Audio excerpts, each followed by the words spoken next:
the roots from Miss Larrow. The rainy white ball, he could have back up sing off his sparrow. The roots that he can keep up, them real. Talawala, pala de umbre, sassy brilla, so summa, pisabed and ginger.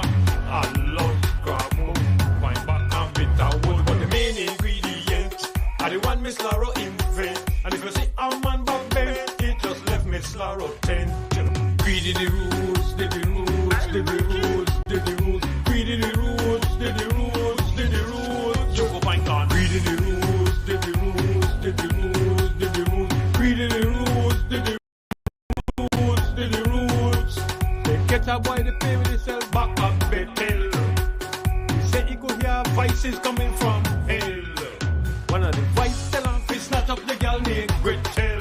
Now he a big bowl of the valley in a one jail cell. The rules that he can keep up, gang radio, talawala, pala de umbre, sassy grilla, so sumba, pisabed and ginger, and loud scrabble, fine back and bitter wood, Sarah say, and just a touch of sinner, but the main ingredient, and the one Miss Larrow invent, and it was a man back bent, he just left Miss Larrow 10 to greedy the roots, did the roots, did the roots, did the roots, greedy the roots, did the roots, did the roots, Choco pine gone, greedy the roots, did the roots, did the roots, did the roots, greedy the roots, did the roots, did the roots. You could have tell them from my own experience, we start touching September 1st, getting ready for the 10th. The feeling that come over me was so intense. Me take off all of my clothes and jump Sarah back fence. Greedy the roots, did the roots, did the roots, did the roots. Greedy the roots, did the roots, did the roots. Choco pine gone. Greedy the roots, did the roots, did the roots, did the roots. Greedy the roots, did the roots, did the roots. Why wicked?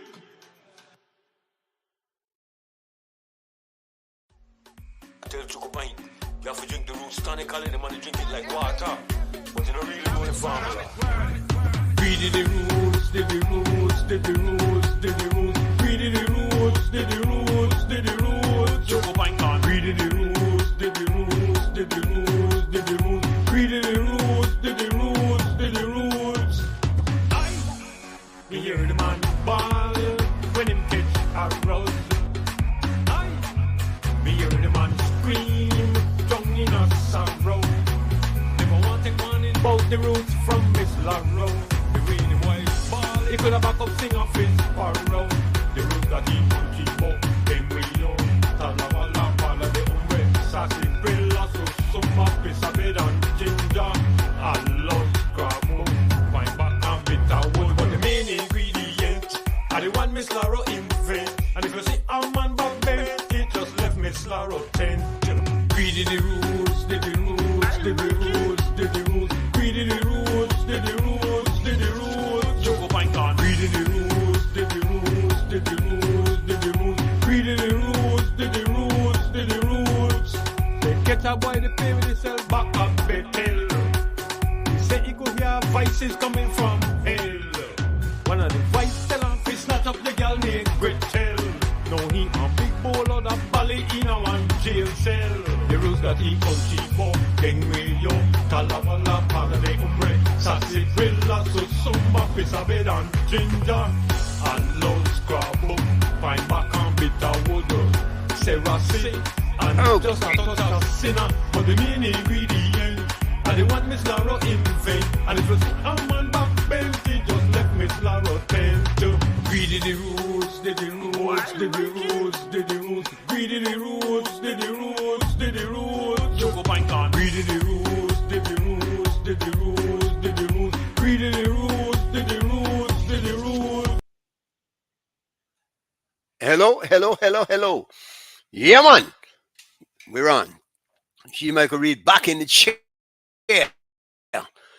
We here for a couple of weeks. I want to say a big thank you to the crew for holding over while I was taking care of these computer issues. Frustrating, I'll tell you the truth, because seems like nobody wants to do difficult jobs anymore. They just want an easy job. That's something we just change and leave something, do something probably you yourself can do most of the time. That they will readily do and charge you an arm and a leg for it. But when it comes to diagnosing and finding out the true problems that you face with particular construction. We're back on, of course, on see smoke. And when you see smoke, you know there's fire. G. Michael Reed. We're going to be joined in short order by, of course, Gregory Merson and Joe Cowie and Deidre and Lisa. Yeah, Deidre should be there. Maybe his computer is giving his. But I want to say thank you to the guys for holding over while I was gone. It is proof positive that one monkey don't stop no show. Good evening, Gregory. Are you there? Can you hear me? Yes, I can hear you. Good evening, and good evening. Hello, Greg. Yes. Are you hearing me? Yes, I can hear you. I can hear you. Can you hear me like that, man? I can hear you now. Yes. Okay. Hi, Lisa. Lisa is plugged in also. Hey, good evening, everyone. Yeah. We're supposed to have a guest this evening, Mr. Jeremy Enriquez. Doing a yeoman's job of making I don't sure know things if, run. Can you hear me? So I understand. But I don't know if he got the link yet from Mr. Clinton. I can hear you. Follow up with him. You know. Well, I got it. I mean, it was sent. I thought you was going to say we're going to have Donald Trump or maybe Kamala. This is the burning issue of the day. Lisa has that connection. Are you disappointed or are you happy? It is what I expected. Are you disappointed or happy? It is what I expected. I think we got the result that America voted for, and that is ultimately what you expect in a democracy, that the wishes of the people are followed. And in this turnout, I wouldn't say expected, though, Gregory. I think you sound too politically correct, Gregory. No, I think it was expected. I think. Well, you expected a winner, but I don't think it's a big surprise. You think so? I don't think it is. I don't think it is. I don't think it is. I don't think it is at all. I don't think it is at all. Kamala had one of the most difficult upclimb in trying to take this position for many reasons. And, you know, she got out of her campaign and she never really had a bounce. And, you know, she had a tough job trying to line this up. And I think for the most part, people said the prosecutor did not make a case for why she should be made president. She didn't give us any reason to vote for her. I'm losing you. Huh? You're confusing me, Greg. Why? Why do you think? What are you talking about? I'm testing a computer here. You go in and out. I don't know what's to do the kind of streaming we're doing. Yeah. No, Lisa. I think we saw how President Trump executed his win. Are you guys hearing me? Yes, we can hear you. You're kind of blurry though, so there's something going on. Hello? with your screen. Greg, we can hear you. We can hear you. I'm wondering if are you? G Mike, we can hear you. I don't know. Your voice is in and out, and your screen is blurry. Because I see you guys going in and out. Yeah, it's on your side. It's on your side because we could see each other clearly, and your voice goes in and out, and your screen is a little blurry. So there's something going on with your internet connection. Are you guys hearing each other well? Are you having a conversation with each other? Yes, we could. Yeah. Lisa and I can hear. And all right. Well, here's what's going on. I believe this computer, and a funny thing because I was out 2 weeks of a computer, and this morning I got 2 of them actually. I think this one, and I want touch screen, interesting computer, but I don't know that it has the capability of the other one. And I didn't set the other one up But if you're not hearing me, I We can don't hear want you. to do a disservice to the guest. I can, you can. Uh-huh. Yeah, we can Yes, hear we you. can Your hear you screen is a now. little There's a blurry. Your screen's a little blurry, but delay. but no, but we can hear you.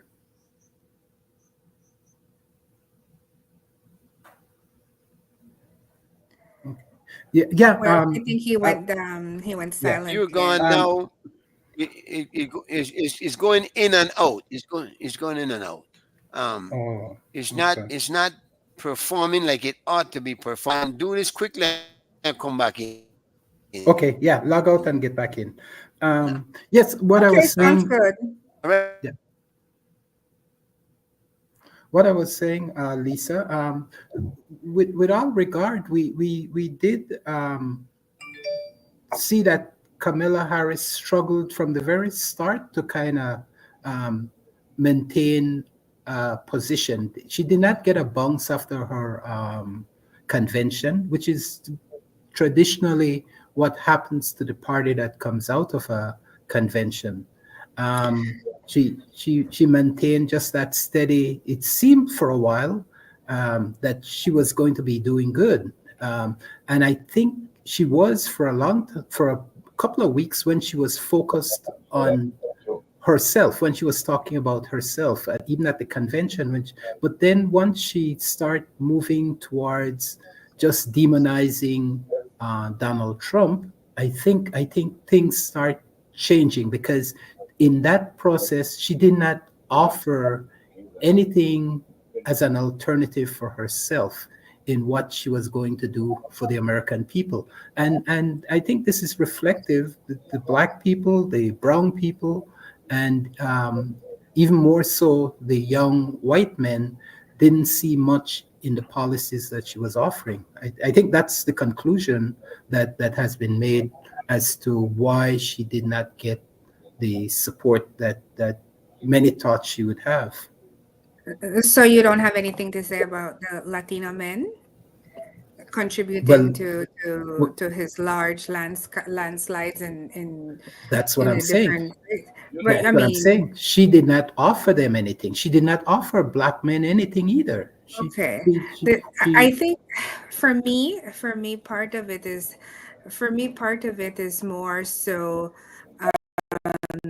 I think she didn't have the adequate amount of time to establish what her vision and goals are. I mean, it was an overnight decision.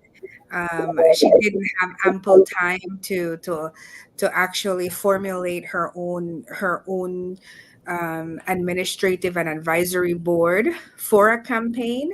The same people that were campaigning for President Biden just moved over to her campaign. So in essence, she had hand me downs. So I don't think she had enough time to formulate a vision and a true vision for, especially where the economic portfolio consists, which everyone seems to say they voted Donald Trump's way because she didn't have an economic portfolio. And it is very sad that we didn't give her an opportunity, but I also understand, especially from those that are in business. If you don't have a business portfolio and be able to offer something, substantial, that would generate more, more development in economy, then I could see why the scales were way off. I yeah. just 107 days was not enough. It usually takes 107 days for you to formulate your advisory board for a campaign. And she had to campaign holistically across the nation for 107 days. So I think time was, time, she didn't have enough time. Yeah. Although a lot of people supported her, Mhm. and the western part of our nation came through for her, Washington Mhm. State, Oregon, California. Mhm. I Mhm. mean, we really came through for her. Mhm. And I would say the northern eastern states, Connecticut, New York, Massachusetts, Maryland, Mhm. so, but those were already states were a guarantee whether Biden was in or Mhm. she, she could take over. But I truly feel that her limited time to formulate each portfolio, she didn't have time to do that, so she only winged it. I felt that she's a lot of it is that she winged some of it, Mhm. Mhm. so that so Let me that say good that evening I to Mr. Cowie. Good evening, Mr. Cowie. Yeah, good evening. Can I give my opinion because I will have a lot to say on this matter? Yes, I please. Yeah. Are you finished, sorry. Lisa, or you had a few more things to wrap up? No, like I said, I accept as a true, as a true Belizean American. I accept it. I accept the process of the vote, the voting and its end results. This is not going to make me any less, American or Belizean because President Trump has won and now he's elected, newly elected again. But like I said, I think when we embark in these type of leadership roles, we have to have enough time to formulate what our portfolios is going to be, and make sure that we're rooted with those portfolios.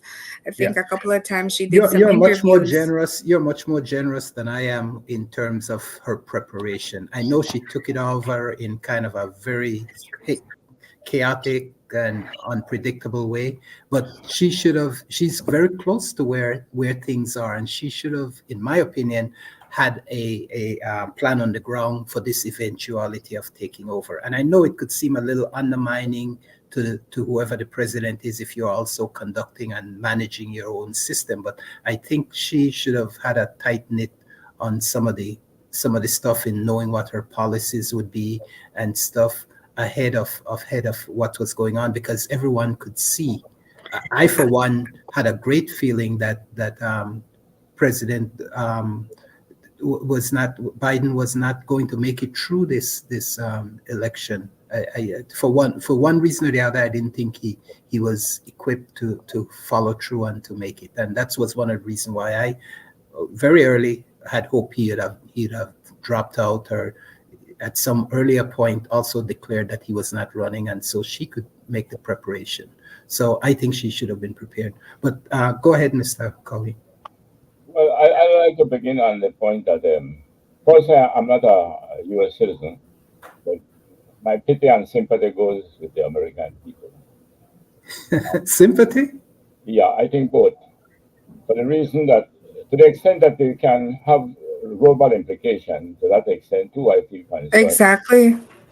because they can have on us in the East and over the world. Mm-hmm.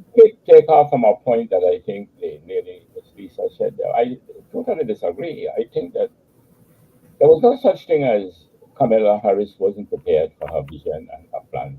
That is totally untrue. And there is overwhelming evidence. What happened with her is that it was a clear case of double standards. Mm-hmm.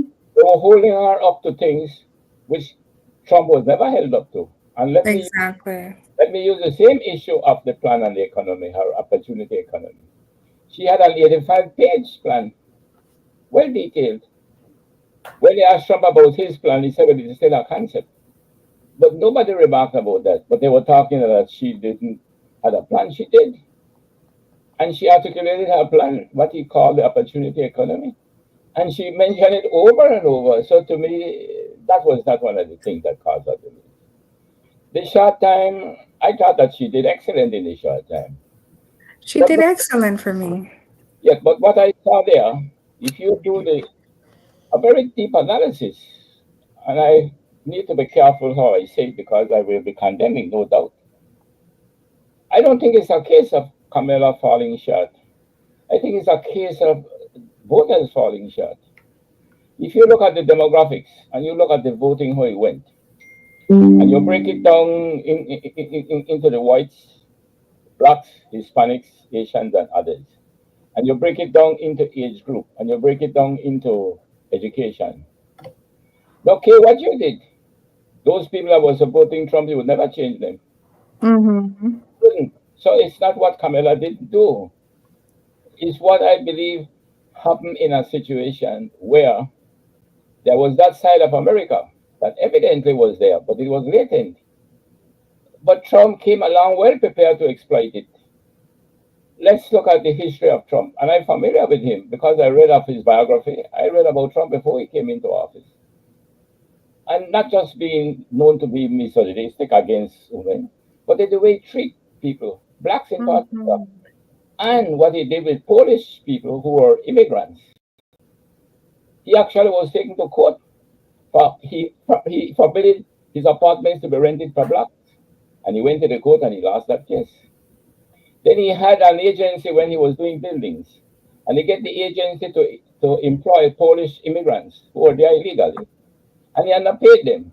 And when they wanted to complain, he threatened to deport them. But I will give you just that because that went way back and it came forward. But look at today. Look what happened in the election. And I will just briefly cite these things here. When he talk about the retribution, what he plans to do with those who oppose him. When he talk about rounding up millions of deportees and put them into a militarized barracks to deport them. When he talk about what he'll do with those who oppose him, bringing out the military and the guards. But look at the people too who were speaking to the nation. Some of his closest candidates that were close to him in his health administration came out and was warning the American people the danger of re-electing Trump. His own relative, a clinical psychologist, Nice rather, spoke about him. A distinguished judge, retired, spoke about him. So there was so many people telling you about the kind of person he was, the character he was. So I don't think that after all those things were said, when I looked at how the votes went among the Hispanics and the blacks, I find it extremely disappointing why they turn around to really kneel down and kiss his ring. After all the things he said about them, about the Puerto Ricans, he talked about black people who cut watermelons for Halloween. He discredited all these people. So to me, no care what Kamala Harris may have done, I think she did excellent. The problem, one, she was a woman. And the men, to me, continue with their machismo feeling and they don't have the courage to support a woman. That was one of the drawbacks. Secondly, because of her color. I think that too, they went against her. So let me introduce Mr.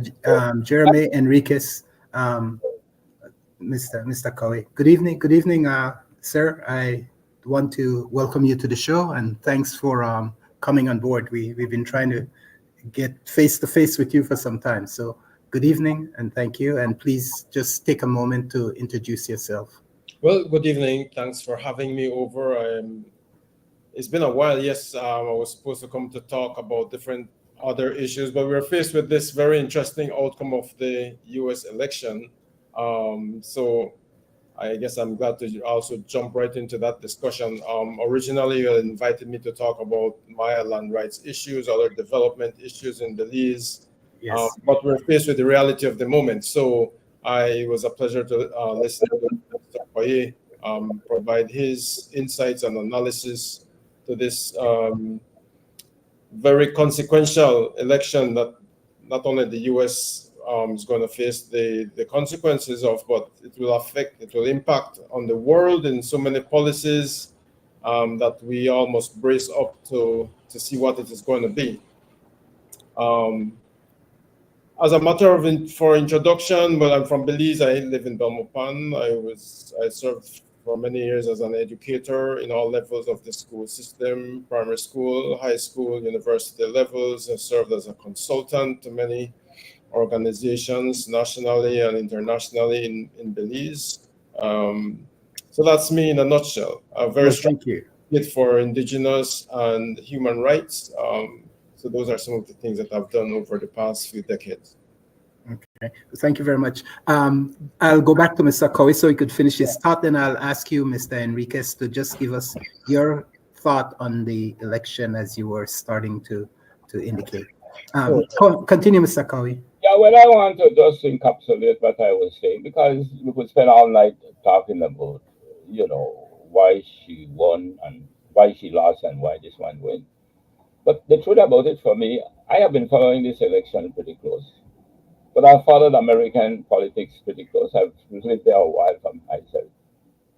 I read about Trump way back.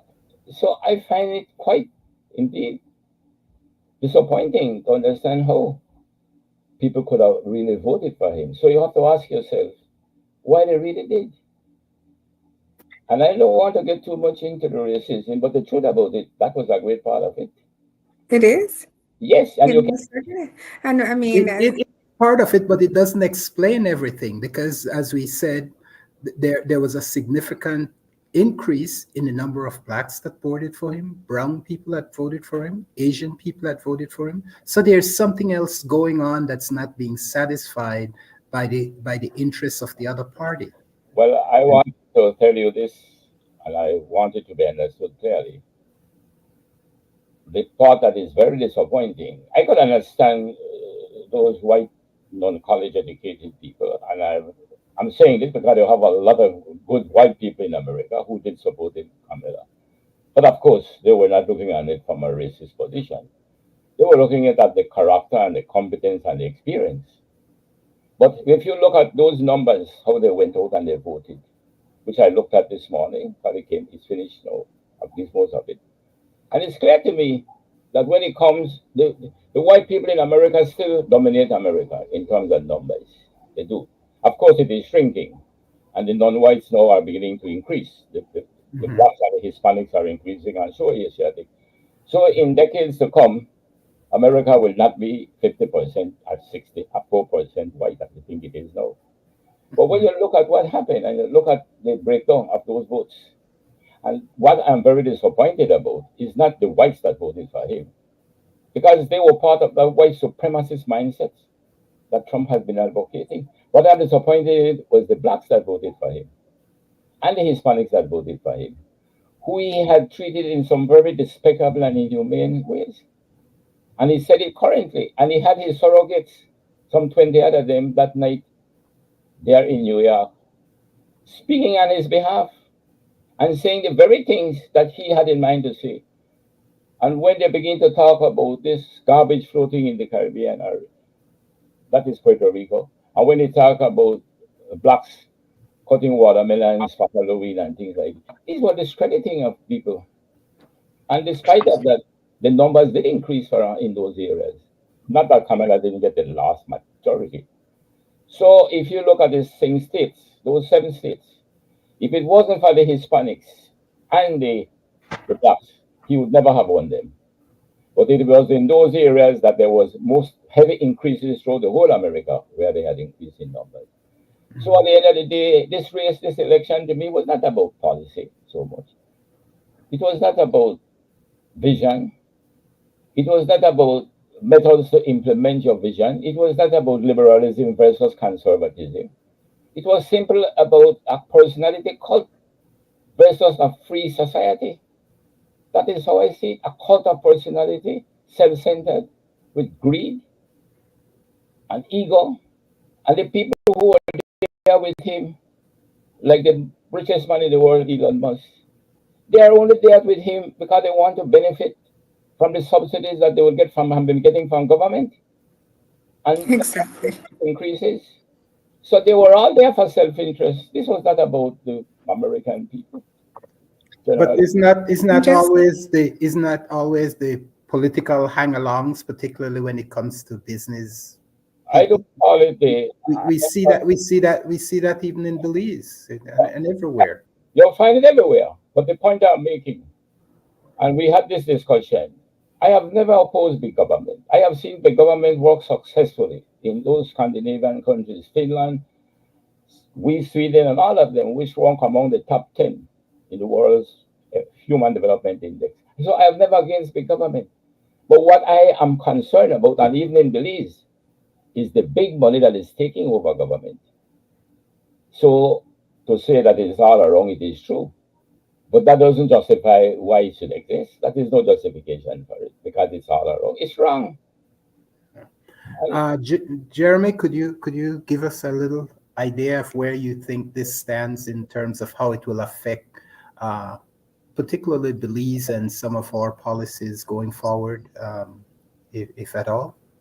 Yeah, first I'd like to echo the insights that Mr. Koye shared, because what we're seeing in the end, it is not decorum or civility that is driving politics anymore. It is people seeking their self-interest, especially those who have money, want to protect their earnings, their income, and all that, and their levels of taxes. They want that status quo to remain. For example, well, early in the elections, we saw leading Republicans like Mitt Romney moving away from support of Trump, George Bush, Pence, Nikki Haley, Chris Christie. There's a whole move away from his, not his policies, but his behavior. There's people not aligning themselves with him and wanting to show the American public that this is not the person to lead us. And so we have the January 6th insurrection, we have his convictions, we have the overturn of Roe versus Wade, we have his loss in the debate. All of these did not matter in the end. So people would have thought that, well, surely we have, even though it was a tight race, surely the outcome would be in favor of Vice President Harris, but it did not. It did not turn out that way. But there was an interesting analysis that Bernie Sanders gave, because from around 2014 or so, when he was running for president, he issued the warning to the Democratic Party that it cannot go on with business as usual. They need to turn now to the working class. Of course, he was viewed as very radical in his mindset, but he was sounding an alarm. So recently, or today, when in his response, he said something very profound. It should not come as a great surprise that the Democratic Party, which has abandoned working class people, would find that working class people has abandoned them. Mm-hmm. And therefore you have this growing population who is the population that is economically unstable.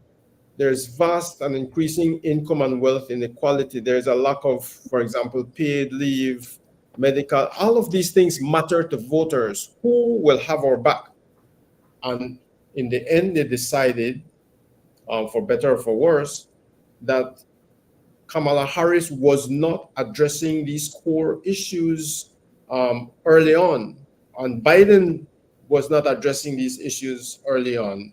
Mm-hmm. He found billions of dollars to send to support a war abroad, and people are, there's the bread and butter issues of the high cost of living. All of these things were not adequately addressed during the election until later on. Mm-hmm. And by that time, it might have been too late when Trump had his vast supporters not really tackling the issues, but he had a head start through the nomination process. He had visited several states, and he had already established himself. Kamala came in as a new candidate, had a very short time, and therefore that also affected the outcome of the election. But in the end, people were looking at bread and butter issues, and that's what they voted for. Yeah. How do you think it will affect foreign policy and particularly small state policies like Belize, if any, in terms of the policies that will be formulated by this new Trump administration? He already stated that, of course, there's going to be mass deportation, and so therefore it could affect Belizeans who are there, are undocumented. His policies will be one, I think, of further control of countries in order to fit with the interest and the will of himself as president, masking as the interest of the United States. So whatever he pushes for, and he has a strong support from the House and the Senate, and this is an unprecedented, very strong mandate for him to have. He can do whatever he wants right now with the support of the Congress. And so that is something that we have to be looking for, even in terms of the kinds of aid that Belize receives from the United States will come with some very specific strings attached to his policy. Those are things to watch for. And I'm not sure that our political leaders here in Belize will have the strength or the will to be able to negotiate much out of what he wants. So it'll be an interesting time ahead. But there are other issues that he has gained strong support with. For example, Harris was running very strongly and putting at the top, looking at what they call women's, the abortion issue. Women's health care, reproductive rights. Women's reproductive rights. And so, but the question is, as you look at that, the Supreme Court didn't they overthrew Roe versus Wade, only that they sent it back to the state courts to deal with it. They did not say that you can't do these things. So it is up to the state court to now pass whatever legislation to make sure that the rights of women are protected. And then people are comfortable with having the state courts state by state decide rather than a one federal law. It is state by state by state. But isn't that government that's best, the government that's closest to the people? I'm not here to justify that. I'm just saying that those kinds of issues won very strong support from the evangelicals and the other Christian churches, such that those kinds of the policies, whether it is state by state, there is going to be an interpretation that Trump has and his team that will impact on how countries respond and in the kinds of conditionalities that they will place on receiving grants and aid and all of that is what I'm saying. So it is going to, all of those things will impact on how the United States relates to Belize and how Belize relates to the United States. I would like to make I would like to come back to the issue of the economy, but I want to just, if I could come in at this moment with the Roe and Wade thing. I strongly oppose the Supreme Court overthrowing Roe and Wade. There are certain things in the laws, in American Constitution as it is in our Constitution. Because the Constitution and the rule of law is no doubt it's the cornerstones of our democracy and our freedom. So when you have an issue like abortion, when the court had agreed that it is okay to be done at the federal level, it's because it must not have any issue of ideology and not even religion involved. The state is not there to legislate religion or morality according to religion. It is there to protect human rights. That's your constitution, the natural rights. Now, the minute you give it to the state, then it becomes an ideological issue. So conservatives oppose it and liberals support it. The issue was whether a woman should have the right to decide for abortion. And if he has that right, you cannot have some states not giving it to her because of their ideological belief. And that is why I could not have supported the overthrow of Roe and Wade. But let me leave it, but I'd like if you have a break again to come back to the issue of the economy. I think that Jeremy mentioned. Okay, I wanted Lisa to just step in on this and tell me what she think or some of the issues with regards to the abortion rights that made Ms. Harris so popular and then eventually going down in the election bid, presidential bid. Well, she did very well as representing women's rights in general, and basic rights, the basic right to be able to make decisions for ourselves. And one of the things that I think that she wanted, that she was able to express, widely, is that abortion is not only about about in an appropriate act to get rid of a pregnancy. It is also, I mean, there's also there's different situations, and other situations have consequences, and that's why there was many examples of why she wanted to protect those rights. Number one, if there was certain, when the laws went back to, when the Supreme Court sent the law back to the state, the state determined who can give you who can provide help to you. And that was the problem, because in each state, like in California, abortion is legal in California, but it does not hinder a woman who has an ectopic pregnancy. It doesn't hinder cases with sexual abuses. It doesn't hinder any one of those things, and it doesn't hinder a physician to take care of a woman in the need of care. And that was the bottom line. The state was starting to take away that right for care. And when you take the right to give care, then you're taking somebody's right to, the same, you're taking somebody's right to make that choice. And that was the problem. So she was able to express to people that everybody has a right to choice, and that your choice to manage your own health care as a woman is your choice. It's your choice between you and your spouse, or you and your partner. It's not the choice of the government, not the local government, and not the federal government.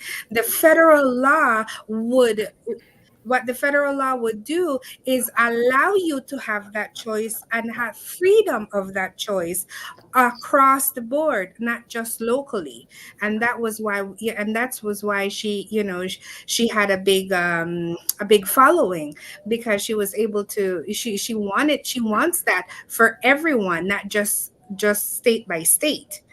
I mean, But then, if that is the truth, and if that's the case, shouldn't it then be the responsibility of Congress to pass their proper laws that will ensure that this right is codified within our legal system, so that the court then, I mean, it's such burdenous to put it on the court, right? But again, how can Congress pass something if, again, this is the same thing when Congress and the Senate, you can, No, I mean, if you want to you can federalize it, Right, then again, Congress should do it, not the courts. exactly. But Congress also has a majority and a minority, and if it doesn't win, it doesn't go anywhere. Yeah, but the court is not the place to be making all these decisions. We want our elected officials to step up to the plate and not put it on 9 justices. That's how I see it. So I don't have a problem with it being returned back to the state. And if the states don't want to deal with it, then Congress or the state, or the Congress sees that the state is not dealing with it properly, then the Congress should take it on as a responsibility and address it, not leave it to the courts. That's how I see it. Yeah, but Mr. Morrison, it is never for the court in itself. It begins with the lawmakers. The court Yes. does make laws. They have what they call case law based on precedent. They did made law in terms of, or they did in term, not law, but by effect, they imposed the law, what the rules were on abortion by making that ruling No, 50 years ago. Yes, they did. Mr. Morrison, let me, I think we should try to understand this. Any democratic society, the courts are not there to make the laws. The laws are made by the legislators, and the courts are there to interpret. And the legislators have failed to make it. That's exactly what I'm saying. So we should have Congress making those laws. Okay, remember, she promised Kamala to do exactly what you were suggesting to be done, because it's not for the court. But Exactly. she promised that if she had won and she had she expected to have gotten the support of the Senate and the House of the House. Now, the lady said the right thing. The problem with it that he couldn't go there because they wouldn't pass it. The Republicans would not pass it.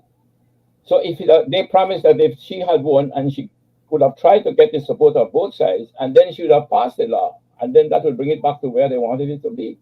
So you are quite right in that sense. It is not for the state.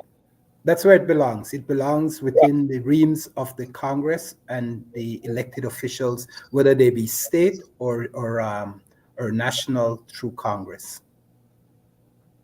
Again, we probably won't be able to get, the problem here has always been every state has its own legislative body, and so does the federal government has its legislative body. And Congress in the federal and the House of Representatives, it could never pass because there were more people against than for, and unless we get enough people for, it will just sit there. That's why we are in the predicament we're in today. Okay. And now that we have overwhelming majority in both houses, in the House and the Senate, then the status quo as is remains. Correct. It is reinforced now. The status quo is reinforced. Definitely. And can I just come back to a comment this and what Mr. Please, Mr. Curry had said.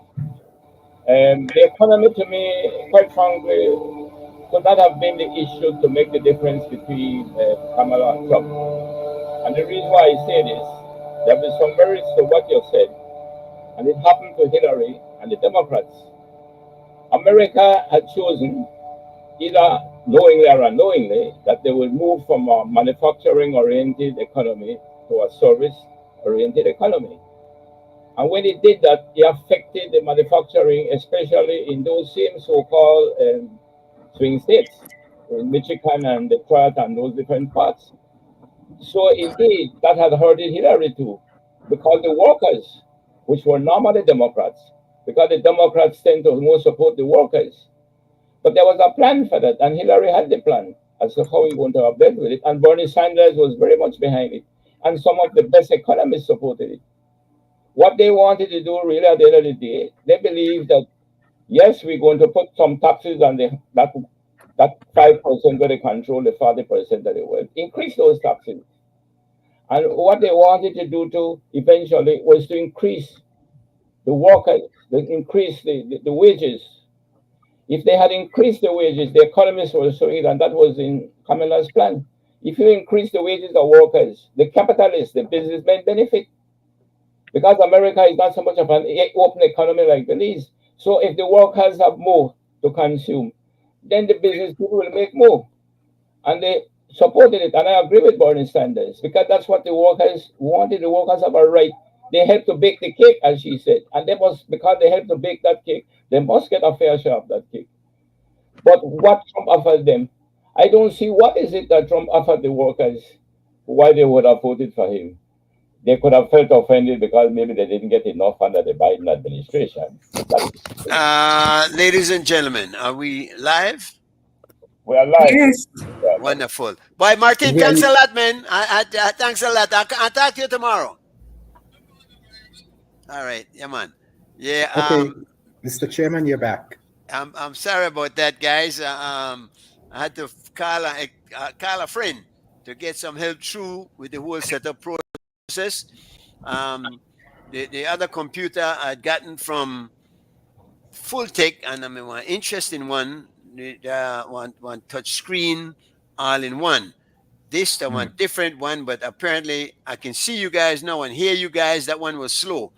Thanks, Joe, for your help in getting through a difficult time. Guys, my apologies. Coming in late. Jeremy, are you in there? Yeah, yes, I'm here. Good to see you. Greetings, my brother. Yeah. All right, guys. Continue. Make I just catch up on as we go along. Apologies to everybody now for the in and out. Okay. Yeah. Mr. Koh, you were continuing. Yeah, well, I just wanted to bring that point that if you speak about the difference because of the economy, that was not really the issue. I keep saying that, okay, what he would have done, he would have not made a difference with those who are already bent on supporting him, because he at least came up with an 80-odd page opportunity economy. When they asked Trump about his plan, he said, well, it's a concept. But where is his plan? Did anybody see it? And that's why I come back to the issue of the double standard. They were holding Kamala to a very high standard for how to deliver on things, when Trump was far from coming anywhere near to what he was supposed to do, but still it was okay with him. And I think the economy was not what it really turned out to be. And you could see clearly as the people begin to understand that it was not so much that the gap closed. So at the end of the day, if you look at what both were offered, the opportunity economy was offered the workers far more than an economy, than a plan which was there only a concept for. Except that he did say that he was going to replace. And this was important to hear. He wanted to replace, and he said he wanted to replace taxes, income taxes, no? Tariffs. No, that to me was ridiculous. And again, some of the some of his own supporters were one economics.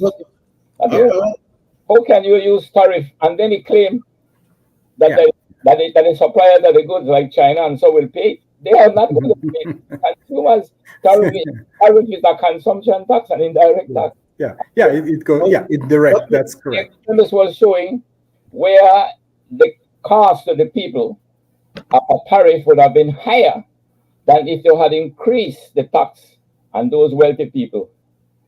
So again, where was the merits in terms of any economic planning? Although he said it was a concept he didn't have, but at least Kamala came up with an 80-odd page opportunity economy, and I thought it was a very, very good one. He was doing it for the small income business, first-time owners, mothers, children. So I think she did a good triangulation in terms of the left, the center, and the right. So the Bernie Sanders crowd would have been satisfied. Those on the other side would have been satisfied. I thought it was a good triangulating. She was bringing everybody together. So how do you explain it not working out? I think that while Kamala Harris had a really good plan, and Trump failed to, he himself said he had a concept of a plan, I still think it is important for us to consider that people viewed Kamala Harris as a continuation of Joe Biden's policies. Okay. And in the end, people are looking at the cost that they have to pay at the store. For some reason, the Trump campaign focused on looking at the cost of things people are going to pay at the gas, for food, and those were issues that were affecting people daily, even though the statistics show that unemployment was down, the U.S. economy compared to other developed countries was looking really good, was on top. There were those issues that were exploited where people were saying that we're paying more for the price of food, for rent, we can't afford housing. Those were the issues that were hurting. And that's what people were, it was when Kamala Harris came with her plan, it was in a sense a bit too late, because when she jumped in even too late, I believe Joe Biden should have withdraw his candidacy from earlier, but still, when she jumped in, she was seen as only a continuation of Biden's policy. She was even asked, what will you do different? She couldn't in the early stage articulate something different. And that had an impact on her also. She couldn't in the late stages articulate. Even, she a very, very clear, consistent. She tried, she talked about supporting families, housing, subsidies, all of these things, but these were drowned out because she was seen very clearly as a continuation of Joe Biden, which means they're spending money on the war and all of that, and people are paying high prices for basic services. Yeah, I mean, people remember what they were paying for items before COVID, Right. and all of a sudden your grocery bill went up 2.5 times what you were paying. You see what I'm saying? Well, And but I, your rent went up 20% or so right after COVID. So these were all the concerns that people had, and I don't believe, like you said, that she articulated how she was going to make that transition or how she was going to help people in that regard. And so that's the reason why many middle class people, as you indicated, moved away from her. And these were the blacks, these were the brown, these were the Asian, and these were the poorer white people, and particularly young men. I think that was one of the big pickup for this president, while Biden had the majority of young college student in the last election. So in just a short period of time, there was quite a switch, and I think it's because she did not present anything for these young people and for the blacks and for the Hispanic that would gravitate them to her presidency. If I may, I believe that the wars that were a major factor. The economy, indeed, the certainly the immigration issue was a big thing, Mhm. and the abortion issue also. That people are not looking at how major a role that played in all of this, because obviously the American people are not ready to go all the way with legalizing abortion as such, and they seem to want to keep it in some kind of manageable way, no? Yes, you know. Right. Go ahead. I just wanted to tell to say that I know what you were saying, Gregory, but there's a diagram that was published this afternoon, in where it says here, it says this is how America voted last night. White men 39% Democratic, 59% Republic. You're talking about black men. Black men voted 78% Democratic, 20% Republican. This is where this is a major one. White women voted 47% Democratic and 52% Republican, versus black women who voted 92% Democrat and 7% Republican. And then this is where this is the part where everybody is a little bit overwhelmed to find out today. Latino men, 44% Democratic, 54% Republican, 61% Democratic for the Latin women, and 37% Republican. And all other races were at 50% Democratic and 45% Republican. So that's where the scales changed. Yes. Um, And and if I was just going to say, for a long time, the Democratic Party had thought they had captured the Latino population, both men and women, but they have not served them. They have not been there to look after their interests. They are the middle class, and not only that, those Latino people are generally very conservative in terms of religious and abortion, and so that's one of the myths that the Democratic Party has failed to capture. well, Go ahead, Joe. I'm glad that this lady brought out that, because that's the exact thing I was looking at this morning. And it was sent to me from a friend in the States who is very much involved, but he was in the Democratic Party now. He said, I want you to read this and I want you to analyze it. And we spoke after. And what that thing is saying, exactly what you read. It had nothing to do with some of the things we thought it was. Those things were not so much about economics, they were not so much about abortion. Abortion was, they all did, but not to the extent we thought.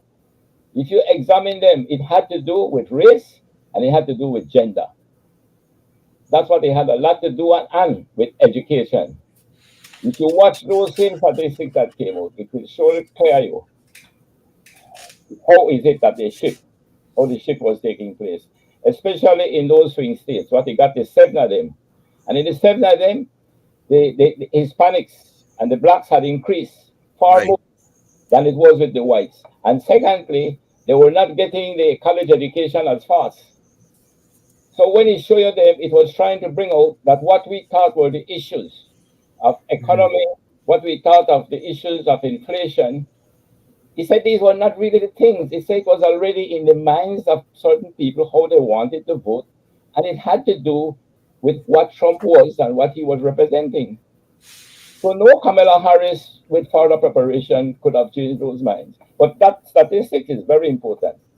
But they had some interesting propaganda that they were pushing there, in particular the ones about the Puerto Ricans, where they were suggesting Trump was supposed to have said a few things like that, and it turns out that that didn't pan out at all. It almost backfired because they seem to have come out in huge numbers. The blacks, for instance, twice as many blacks as voted in the last election for Trump voted this election for him. How do you explain that happening like that? And because the propaganda was there, trust me.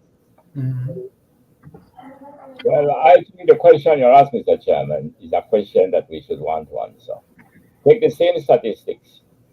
When you said one of your surrogates, there were 20 surrogates at that stage that night, and I listened to them. And when the one get up, that was the comedian, and he talked about Puerto Rico as a floating garbage. Yeah, right. No.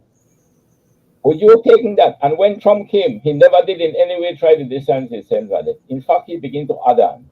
Then others came and talked about the black people as people who cut watermelon for Halloween. Then he come with some misogynistic thing, attacking women. Oh, he talk about the Hispanic women and how they have so many children because they don't want to pull out when they are looking to come. So that's what they were saying that night. And the point they were making is after all these things said about them, they still went to kneel down and kiss his ring. Ask myself why. Yeah, I think it actually shows a point where America is, where and I agree with you. It seems they had made up their minds that we're not going to vote for Biden. And Jeremy made a very interesting point, because Kamala was seen as an extension of Biden, and she did 3.5 years in the vice president seat doing absolutely nothing. Well, nothing that was promoted enough. I don't know what she did, but she certainly wasn't as active as former vice presidents have been. Well, So- she was active, G Mike. She was very active, but- and a but lot you- of, and I well, let me finish, and I'll tell you how she was active. She did a lot of negotiations around the world with with head of state. She was heavily a participant in making sure that with the negotiations with the Ukraine, with Taiwan. She went to several different countries. She did a lot of behind the scenes things. Negotiations with Ukraine in what? Doing what? In respects to hearing their need, in respects to understanding what the core of the problem was. She was vital in making sure that Ukraine protected their borders. She was one of the first people, after Trump left the presidency. She was one of the first people to assure him that she would be able to, that she and her allies would come to aid them and help them protect their borders, to protect their sovereignty. Ukraine? Ukraine sovereignty, correct. The question then is, how does that affect, or how does that impact on the grassroots American people? So exactly, that does not translate into improving their quality of life. Then it doesn't matter if she helps Ukraine or has negotiation with foreign leaders.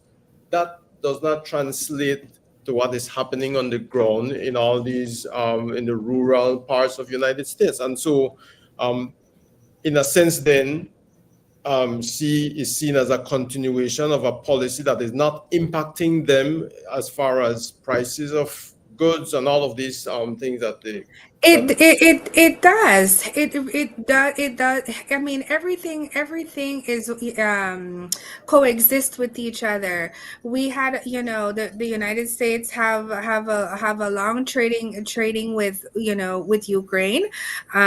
We again, this country is there's a lot of immigrants here, and one of the things that Ukraine provided heavily was, was sunflower oil, something that we don't do here, in abundance. And most of our sunflower oils were coming from the Ukraine.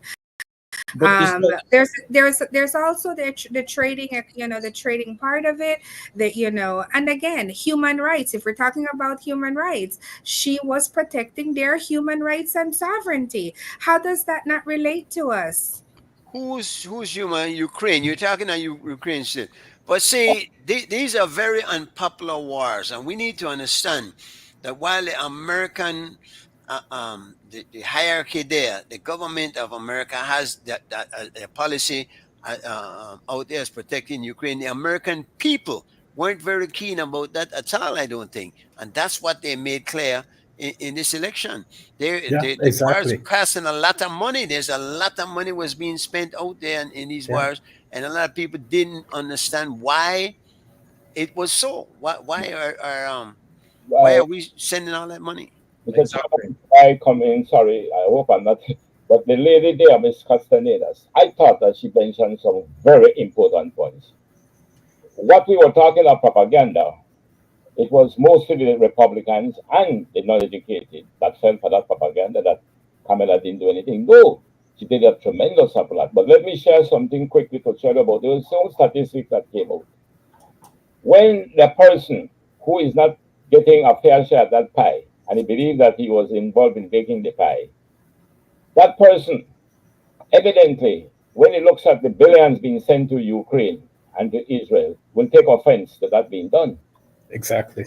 But the truth about it, that America can send that to them in the interest of democracy and the free world. And you have to be able to understand why those money are being spent to support its allies in the free world. And at the same time, America can afford to do what it needs to do to remove poverty in America. And Joseph Stiglitz, one of the renowned... But see, they don't do both. That's the problem, Mr. Colley. That's the problem. But what I'm coming here now, it's not because of the money. It's because now of the policies. And I'm saying to you, when you look at the two policies, one that was written, an 85-page opportunity economic policy by Kamala, and a concept of a plan by Trump. No policy except to put on tariffs and reduce taxes for the very rich. Now, to tell me that at the end of the day, it could be because of this money being spent and Kamala didn't do this. Kamala was one of them who came out clear and made it clear that they will not continue to support Israel doing this to Gaza, and she will fight. When did she say that? No, she did not. She did not say that. Said that. I you know what? Also, you heard her say that, Greg? I did. Yes, Where? yes, she You did. have to get that clip and play for that. She never said she would not continue to support that war. She didn't say that. No. She said she No, would work. that's not how she said it.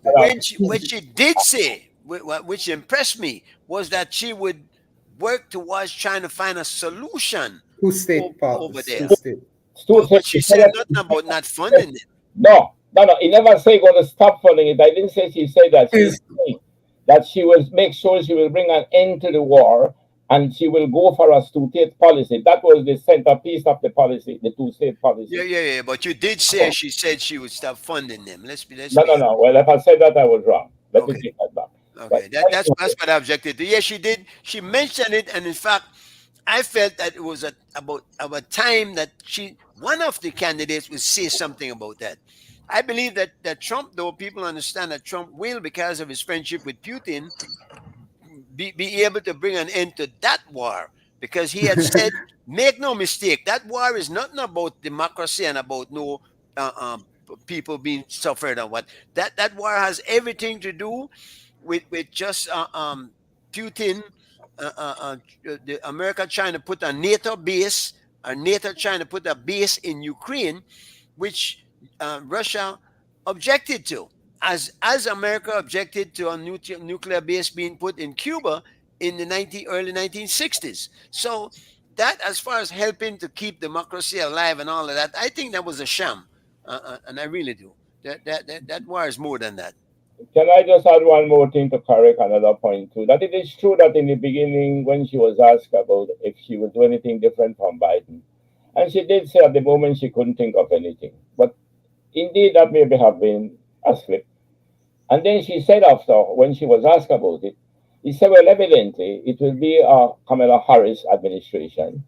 And because of the change of circumstances, there will have to be a change of how we do things. That's how she said that she will not be carrying out the same Biden. But you know what is happening here in this discussion is exactly what I said from the beginning, the double standard. You see how we spend on Kamala as to what she didn't do right, but we don't want to spend the time on what Trump had done so badly. And right here, look how we're holding Kamala up to high standards. Well, don't get defensive on that, Joe. What? It's the truth.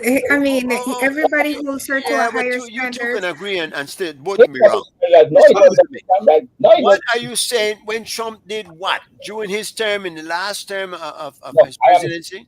In the campaign, was just spewing hatred, racism, misogyny, threats. That's what he was doing in most. He was not much of a policy person. Yes, he would speak of what? Things that didn't make sense, like he want to use the tariff and replace.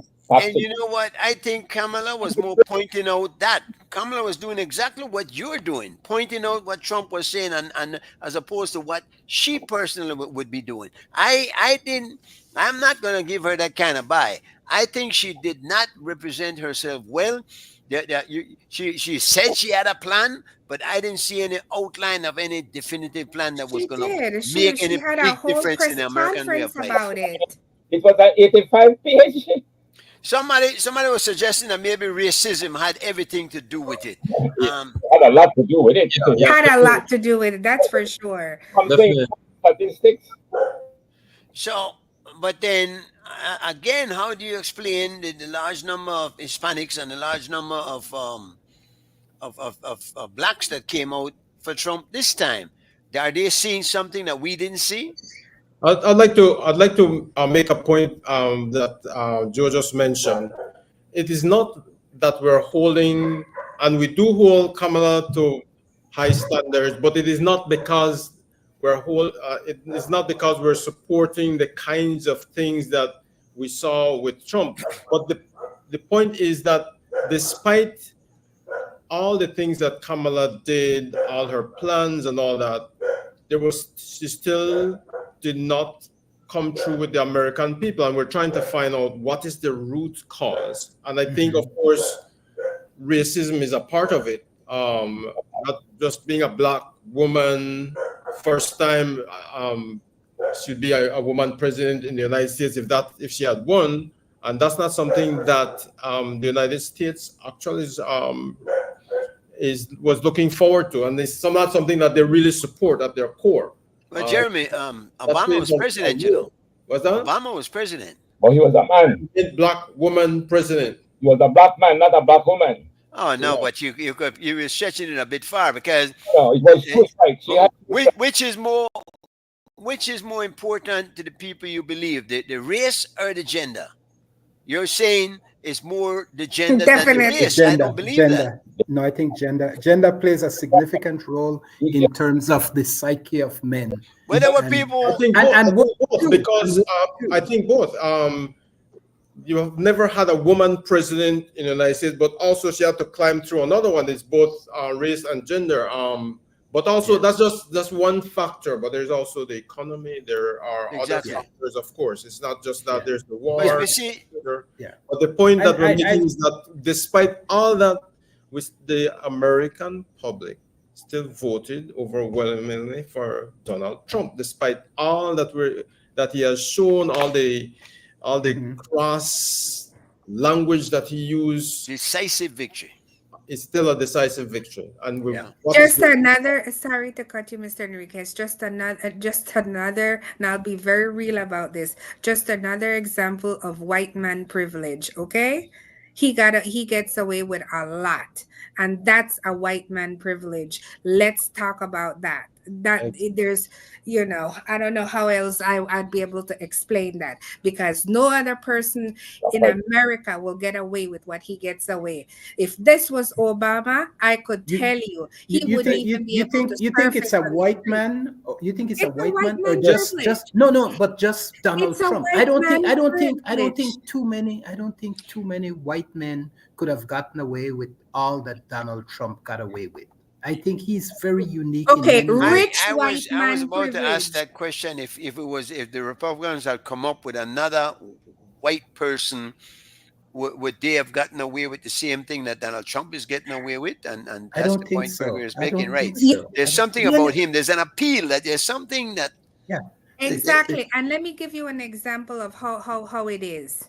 If Lindsey Graham if Lindsey Graham or anyone of those other men gotten up there and talk like that, he wouldn't stand a chance. They wouldn't stand a chance. Right. So that's the point. That's the point, the appeal, like G Mike is Yeah. saying. But I'm just also saying that they don't have to worry, because guess what? Just the same way they let white men get away with, rich white men get away with a lot. And this is the point. And that's why the racism is so rich really people get away with a lot, period. Exactly. Exactly. He doesn't, So, and he uses it to his advantage. And he I don't knows know. We can dissect this all we want to. We can look for all the different things that was a cause of it. And I imagine a combination of all those things. At the end of the day, Donald Trump pulled off. I believe I'm upset because I didn't expect it to happen. And I was not one that was beating up on Trump as such. I really didn't think he would win. I thought Kamala would win it hands down. And in fact, I knew that she had to, because if she had won by a slim margin, there would have been a problem. Even if Donald Trump had won by a slim problem, there might have been a problem. America dodged a bullet. Let's be real. I'd like to sum up something that the chairman said. Every success or failure in life is always as a result of the cumulative effect of various factors.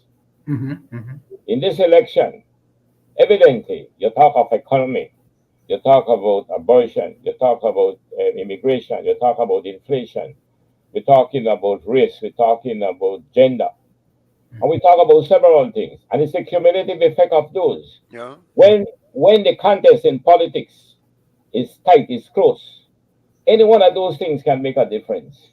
Now, I am saying that when I look at the statistics after the results, because it was only then I could have confirmed what happened, but I saw it all along the way. I saw along the way men generally, black and white, are still not able to muster the courage to support a woman. I don't believe that. I'm not speaking for you. I hear you.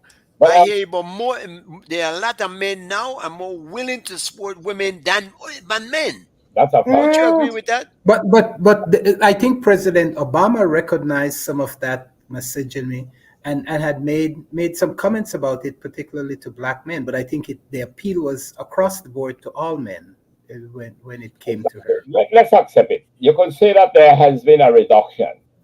I for a fucking believe it was predominant in the public sector where I was. It was predominant in the private sector. We didn't see women as standing side by side. You always talk about behind every good man, there is a good woman. Behind, you never say side by side. So I'm saying to you that one of the factors that I think was high in this election, more than the economy, not saying the economy wasn't, one of them was clearly her gender, and that is why when you look on the men vote, so you gone on both sides. Too many men are still cannot muster that courage to support a woman because they see her as having a different place in life. But that's unfair, Joe, because Let me go to the next one. I just finish them, then we could. Yeah. The next one I saw was clearly her race, the question of race. So when you look at the game, past agenda one, man, because we have to address that before you go on. You go on to the race, then you go on to the economics and all of that. But let's the gender thing. I think it's unfair. I think some higher than the others. That's what I wanted to do. All of them had an effect. The economy had an effect. Every one of them had an effect.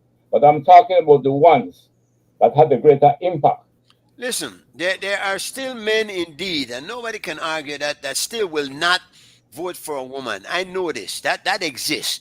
But I do not think that is to the point that you are making it, that most men, because there are a lot of men who are now more willing to vote for a woman because she's a woman than a man, in thinking that it's time for a woman to go there. I think though that was shallow criteria. If you will look at a woman based upon the fact that her gender, if she's a female, or that she's black, or any other thing other than the policy that she brings to the table.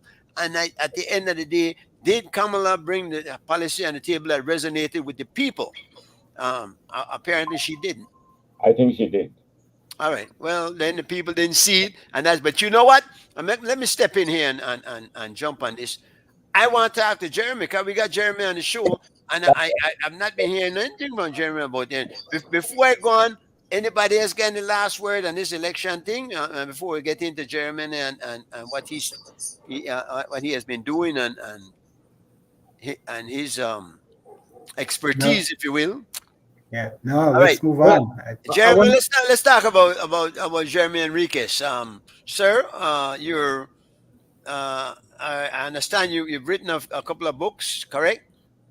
Yeah, I've written a lot of articles in Amandala, and I wrote a book on the history of my grandparents when they served in different schools all over the country since the early 1900s, opening schools and helping to the Catholic Church to expand the school system countrywide.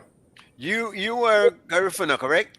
I am Garifuna, yes. Are both your parents? My parents, both parents, my grandparents, my great-grandparents, great-great-grandparents. Wonderful. You know, it cannot be said enough of the contributions that the Garinagu have made to education in Belize. From along there, they were the best of teachers all along the way up. Have you gone into that field? Have you done any teaching yourself? Yeah, I started my teaching careers when I was fresh out of high school. I was in PG, graduated from high school in PG. There was no other job opportunities for us back then in that town. And so for me, teaching was the only option. Even though I wanted to do something else at the time, I wanted to be a medical doctor, but those opportunities were far from, it's non-existent for us in what was then the Forgotten District. So I started teaching from age 17, then went to Teachers College, then taught in high school, and then moved on to managing a university program abroad. It's no secret the challenges that your people have faced here in Belize. Let me ask you, have you seen improvement? Have you think we're on the road to maybe equalizing things in that regards, as we speak of race and ethnic groups and whatnot? Are you satisfied that some effort is being made to rectify some of the problems that existed?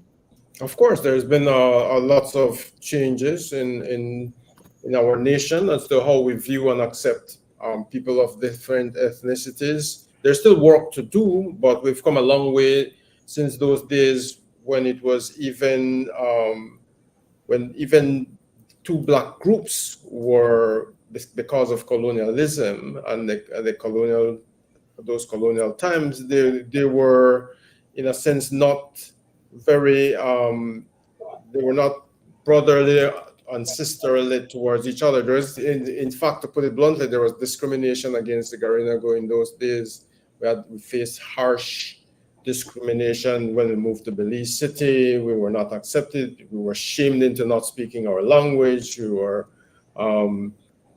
lots of bullying that went on. We were not accepted in the government service. There was no Garifuna who could get opportunities to study law or medicine in those days. So there has been a gradual shift, and people are more accepting of our language, our dances, and different aspects of our culture. So it was quite ironic that two black groups were not seeing eye to eye in those days because of the divide and rule that the British colonial system placed on us, so as to strengthen their own place in this in the colony of British Honduras at the time. So all to say, since that time to now, lots have changed.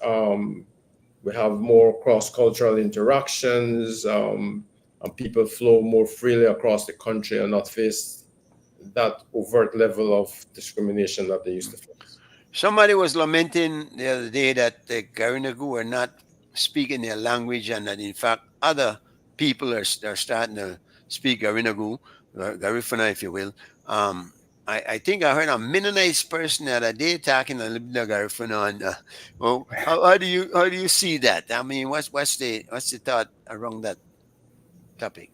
There's been a lot of loss among Garifuna communities in the speaking of their language. Just because of the school system in those days did not allow, or in fact, there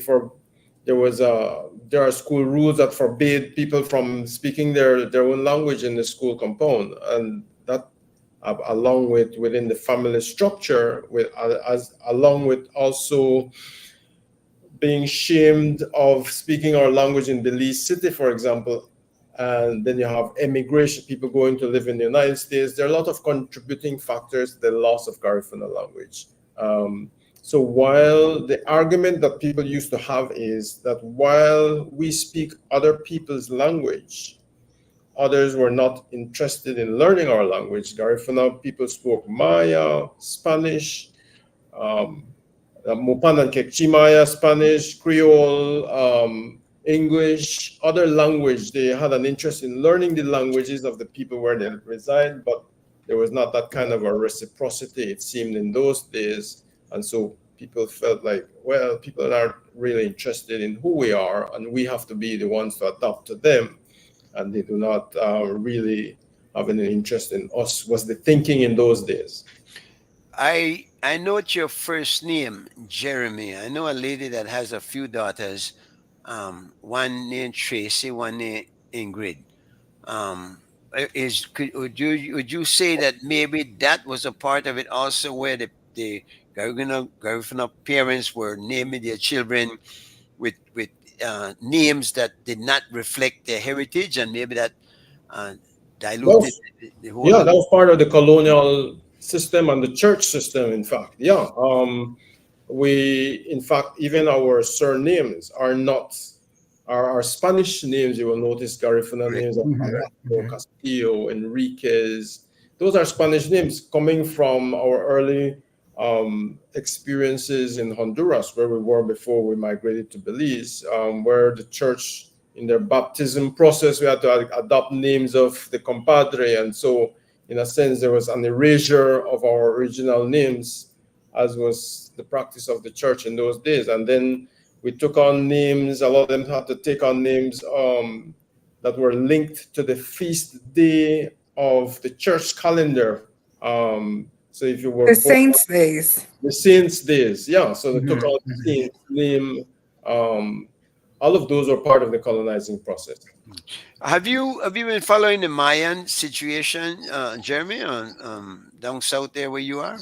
I was a staunch supporter of the Maya land rights issue, a strong advocate. I worked behind the scenes in support of their struggle for their land rights, by virtue of my friendship with Julian Cho, who was a very close friend of mine.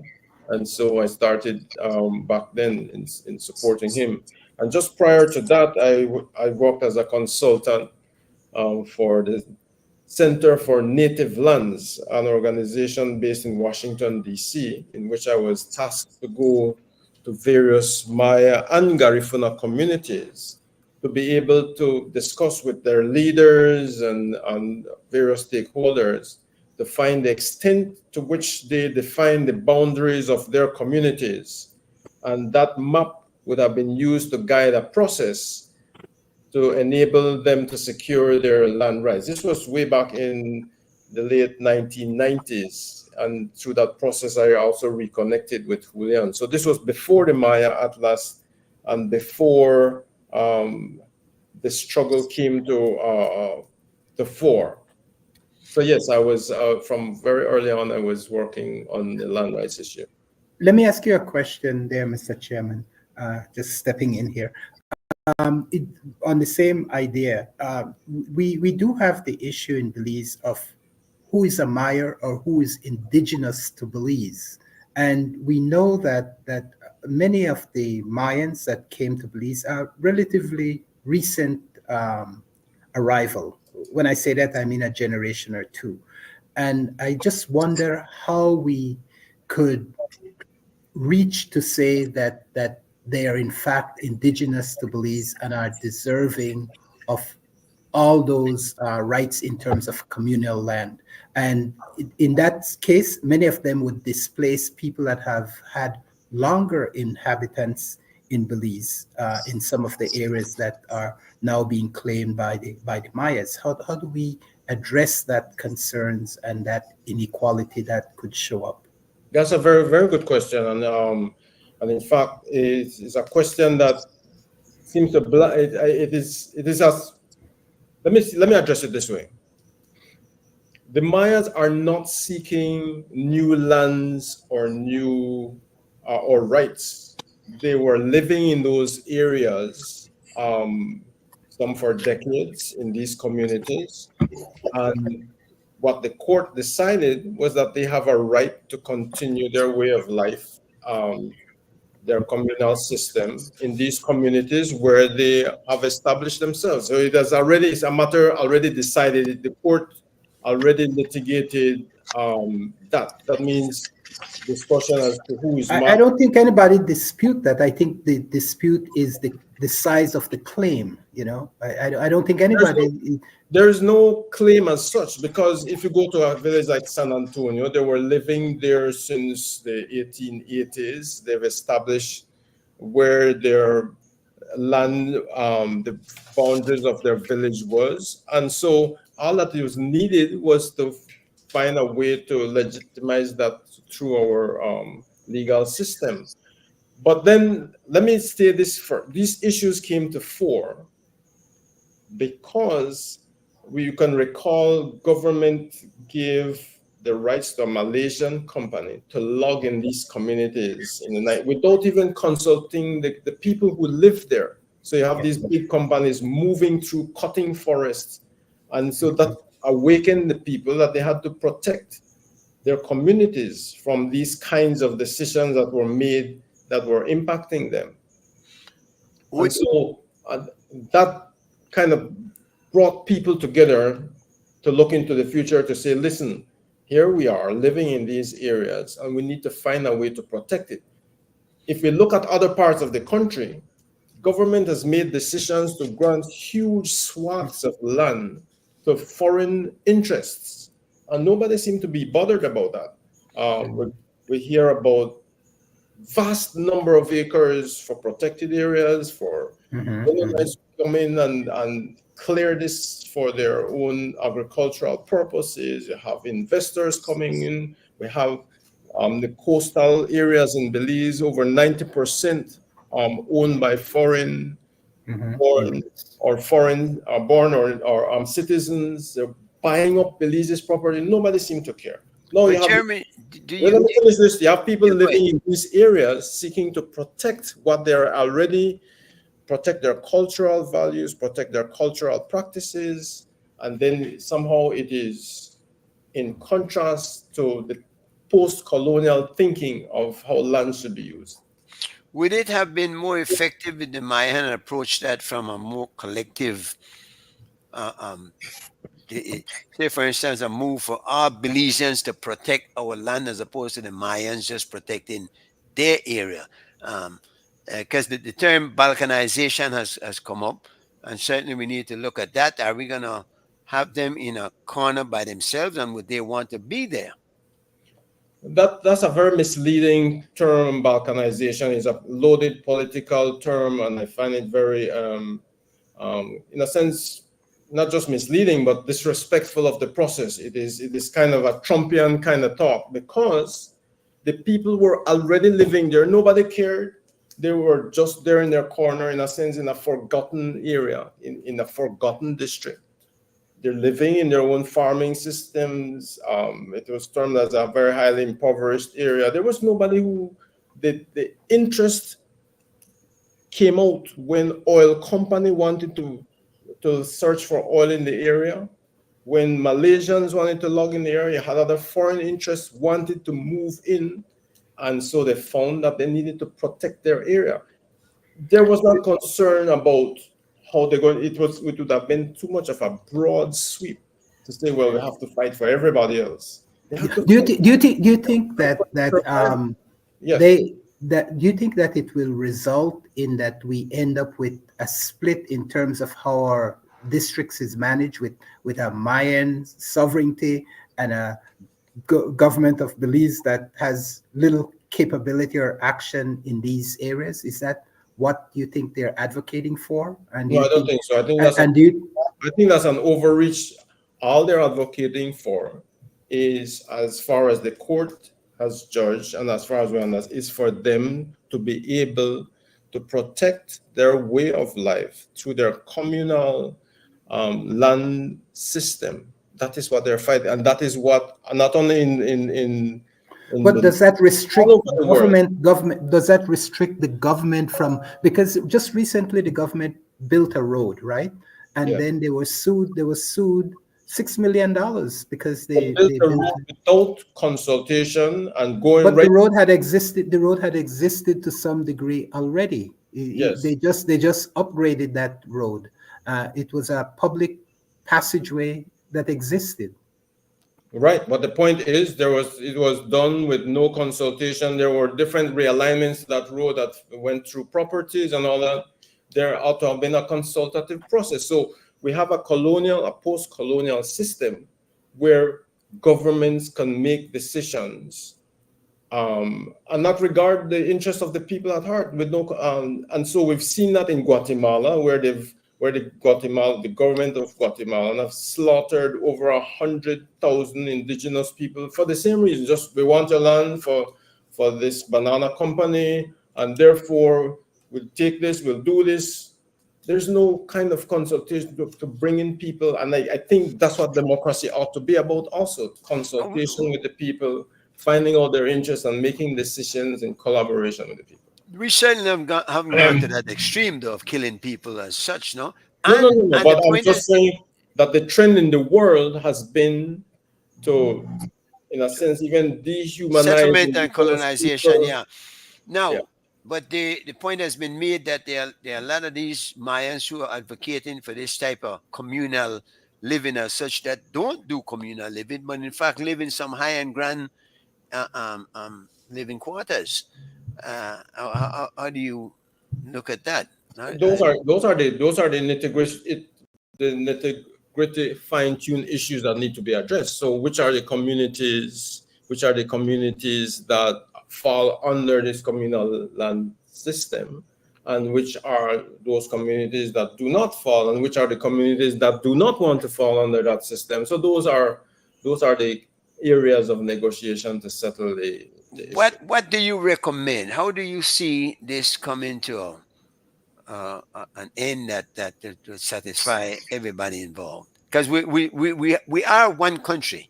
This is Belize, so it is one country with various land ownership patterns. We fail to acknowledge that there are huge swaths of land owned by foreigners, fenced up. We can't even pass through it. So that's one land ownership system. Or right, that's another problem. We have another system where you have like Mennonites in Spanish Lookout who also own land in their own communal way, and nobody seems bothered about that. That is not balkanization. It is respect of people's right to own land in the way that they would like to own. I think it's a misgiving to try and compare the Mennonites, because they actually bought the land that they have settled on.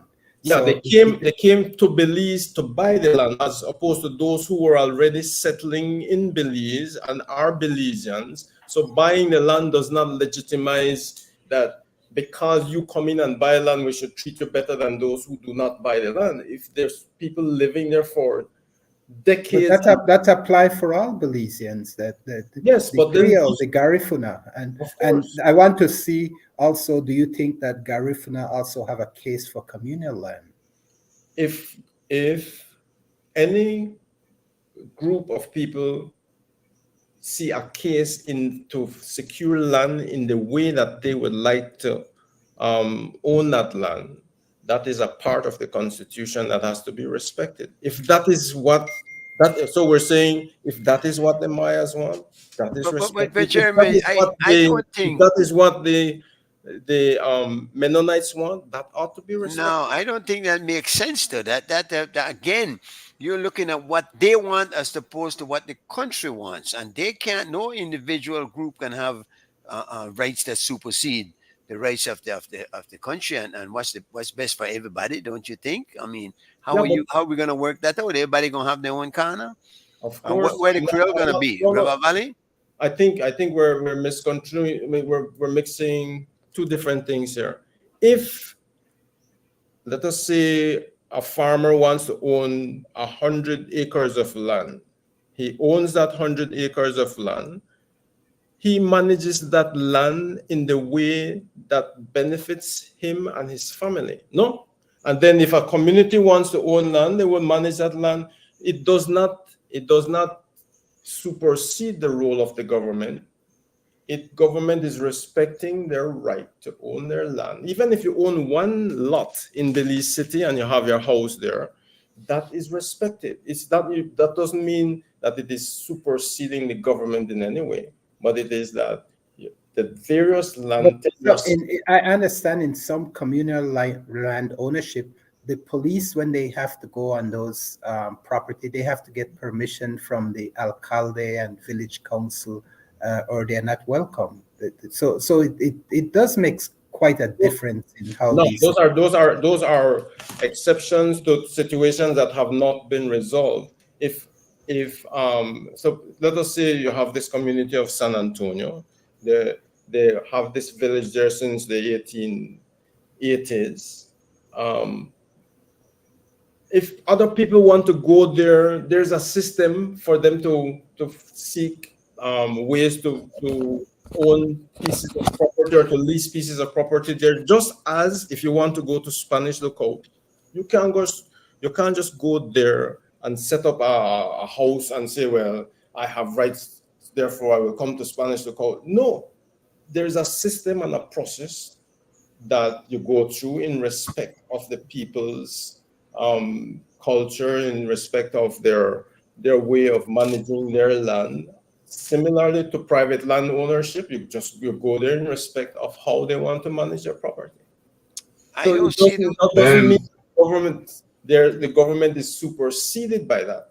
It just means that for different types of ownership of land, there is respect for how the people manage their land, and families and individuals. You want to say something, Mr. Cowie?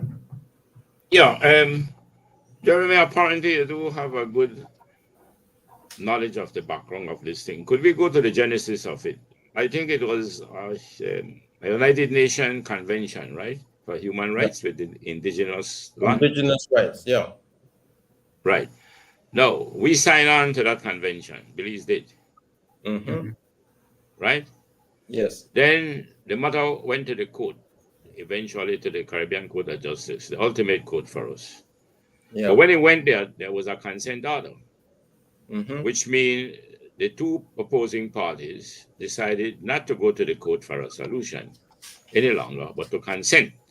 Mm-hmm. And then the court made a ruling. I read that ruling that the court made because it was just a support, but put it on record that there is a consent order, and this is how it is to be carried out. Can you enlighten me now on what gave rise to the United Nations, particularly them and us to support it? Why this humanitarian rights issue of indigenous land? Very good question. Coming out of colonialism, it was recognized increasingly by nations across the world that there were indigenous people that still live in dire socioeconomic conditions. Their rights to their properties were not respected, and they were exploited in a way that did not empower them. So we have, even in Canada, in the United States, in Australia, Guatemala, indigenous people were highly discriminated against in a way as to try to bring them and force them to fit into a kind of a neo-colonialist way of living, as other people have adjusted to. And many indigenous people resisted, and they wanted their rights to their culture, to their way of life, and all of that protected. And then so that kind of a discussion globally brought to fruition to seek the protection of indigenous peoples. As I mentioned, even growing up as a Garifuna, you might ask me my roots at the beginning. We also faced a lot of discrimination. It lasted for a long time. It affected Garifuna people. Some had to migrate and just give up living in Belize. But opportunities for us as a people who laid the foundation for education in Belize, all over Belize, we ourselves could not benefit from other opportunities outside that box of being teachers. If we wanted to be doctors, if we wanted to be attorneys, we were highly qualified to do so. But those opportunities in our own country, even working in the public service in those days, we were heavily discriminated and ruled out. So we did not have that kind of opportunity. So the Mayas also faced those kinds of situations. And so, like in other countries in the world, the United Nations sought to protect the rights of people. So that gave, can I now come? Sorry, yeah. So that gave birth to the international thinking of how to protect the rights of indigenous people. So just for a matter of a theory first, more hypothetical. If the indigenous people were not abused by those who came after, do you believe there would be a need for this? I don't think so, but that would be that kind of. I don't think that colonialism went with not abusing indigenous. The very roots of colonial thinking is to subjugate indigenous peoples and African people. Yeah. That was what Jeremy. But the government, the more recent government. I'm using it more as a hypothetical, theoretical, academic argument for now. Now, the next question that I've led to this. What were the years you were in PG? Was it what year to what year when you? I'm asking you because I was there for 3 years in PG. What years? I was second in charge. That was 64 to 67. I was a little boy then. I grew up in PG. Up to my early adulthood, I was always in PG. The first time I left PG was when I was about 26 years old to study abroad. I went to Minnesota State University, and then I went to University of the West Indies in Jamaica. Otherwise, before that, I was in PG up to about 1986. All right. Let me share with you my experience quickly. Mm-hmm. Yes, there was the Garifuna, predominantly in the tongue. And of course, we have what we call more Hispanics too. Yeah. And the indigenous people, the Mayans, were not in the towns. They were out in the villages. Right up to the border. How about the East Indians? Then you had the East Indians. They had their place by cattle landing thereabout. So I knew the community very well. And I used to have to go to all those villages, Quiquesaco, Tosha, Dolores, Columbia, San Antonio, right up into the Saskatoon to Cardenas. We traveled through the whole country, especially that part. And the truth about it, that the Garifunas get on extremely well with the Mayans. In fact, they were the teachers for the Mayans. Yes. So what I found is that the Mayans, the indigenous people, never wanted to modernize in the context of what we saw as modernization. They never cared to. They never cared to have no vehicle. They never cared to have no electricity. In fact, we used to go there to take the slides because the malaria became so predominant on tuberculosis because of the way they were living.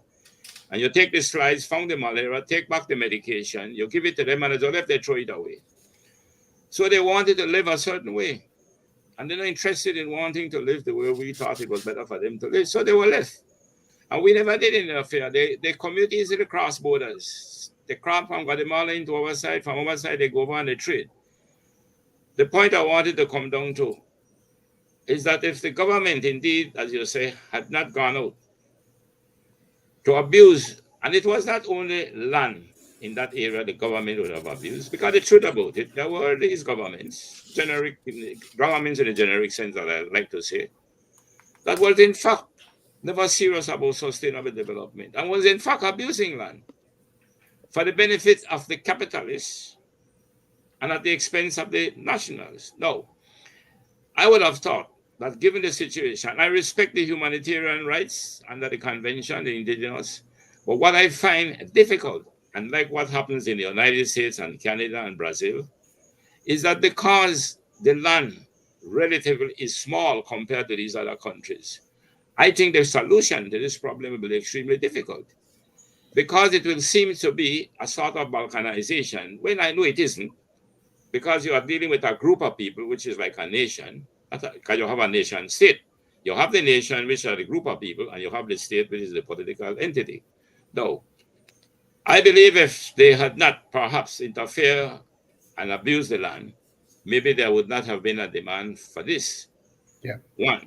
Two, I tried to get a determination many times from them because they were divided. Some want communal land, some want individual lands. Evidently, I could understand the ones that want individual land, and I could understand those that want communal land. But I begin to ask myself, how would we have solved some of those areas? And I'm not sure now because I know the area, but how many rivers are, how do rivers pass through their lands? What are areas that other Belizeans would not be able to go without their permission? Because they have wide, I go to these areas in the United States where they have what they used to call the reserve. And I see these are big swath of lands, some of them bigger than the whole of Toledo. Mhm. So it was easy for them to implement those things. But in Belize, these lands are relatively small. I don't see how I'll be able to implement that. What's your take on that? Yeah, I just want to add to that, Mr. Cowie. I do agree with you, and I do think that the ruling from the Chief Justice Contek was a Erroneous. total miss. Was a total miss in terms of Belize, on the same line that Mr. Cowie is saying, because of size, because we did not have in our culture that total discrimination against Mayans, as would have been the case in the United States against Indians, or in Australia against the Aborigine, or in South America against the native indigenous people. So Let me address first that statement that you made there, Gregory, about the ruling by Justice Conte. Just to highlight that that ruling was based on Belize's constitution. It was made on international conventions. It was made based on rigorous analysis of the history of the Mayas in that area. So it was very in-depth. It wasn't a kind of a airy-fairy kind of decision. It took a very rigorous approach. I was there in court during that time. So it took a lot. So it's not anything. Everything was examined, the constitution, international conventions, all of these things, the history of the people of the area. So that has to be put in context. Then, but just because you said that, I believe they didn't have the proper presentation on the part of the government, and they didn't accept some evidence by some of the defense people in terms of presenting the case in that Justice Contek heard. That's how courts go. You have to come with very rigorous evidence-based evidence for which to derive an analysis. The government, I was there, brought their own evidence. I saw it as very weak. It was dodging the real. It did not cover the in depth, and so it was not a case that the government actually could have won based on what they were delivering as evidence. Exactly. So exactly. Just to clarify that. I was very involved. Sorry. I did cover the case closely because I have a great respect for Conte. He's a good friend of mine. Yes. And I discussed it with him personally. But Conte made the right ruling. Conte's ruling was consistent with the Constitution. Of course. No, I think it was an overreach. I think it was an overreach. Not an overreach. It was that was in an line. overreach. That's your thinking, but I mean, we have to look at the No, fact. you have to go by the law. Conte But ruling did was- our representative represent us adequately, or did they fall short as far as providing the strongest evidence necessary to bring our case forward? I don't think they had. We even had the Department of Archaeology and all that. But if you have strong evidence, the evidence will stand in court. If you have an evidence that is not reliable or strong, then it falls apart in court. So whether or not our representatives brought in strong evidence is in a kind of way is a moot point, because the fact is strong evidence were brought about the history of the Mayas in the area, strong analyses, expert studies for decades, the Constitution, international conventions. That means to say it is an overreach and all that is kind of undermining the evidence that the judge and the court had to take a process to analyze. But Mr. Enriquez, what he failed to do was to address who were Mayans that were indigenous to Belize. He saw that, left it open that anyone that was a Maya, people just moving across the border from Guatemala or wherever, had the same rights as the people that were Belize, because he saw the rule that Mayans had a global indigenous right to the Americas. But Mr. Morrison, the case was like this. If Jeremy can vouch for me on it. What happened? That the Mayan was asserting a right in accordance with the Constitution. It was a constitutional matter enforced by our signing of the convention. Therefore, the person who was opposing it, who was saying that we do not support the rights that you are asserting, the burden on them was to prove that these people were not indigenous people. Yes. That was the burden. And they didn't bring that forward. They didn't bring. And they were not able to prove that. How do you prove that like that? It's difficult, though. That's why if you can't prove it, then you don't have a case. You leave it alone. And that's why in the end they agreed that when the case went to the Caribbean Court of Justice, they decided to appeal it because it contained ruled correctly. Yes. And when it done the ruling, the government felt that, listen, we don't support this ruling. We went to the Caribbean Court of Justice. But when they got there, it looked like they were awakened. That Conte ruling will hold. Yes. So what they did, they came together and there was a consent order. So to me, they agreed that Conte was right. Yes.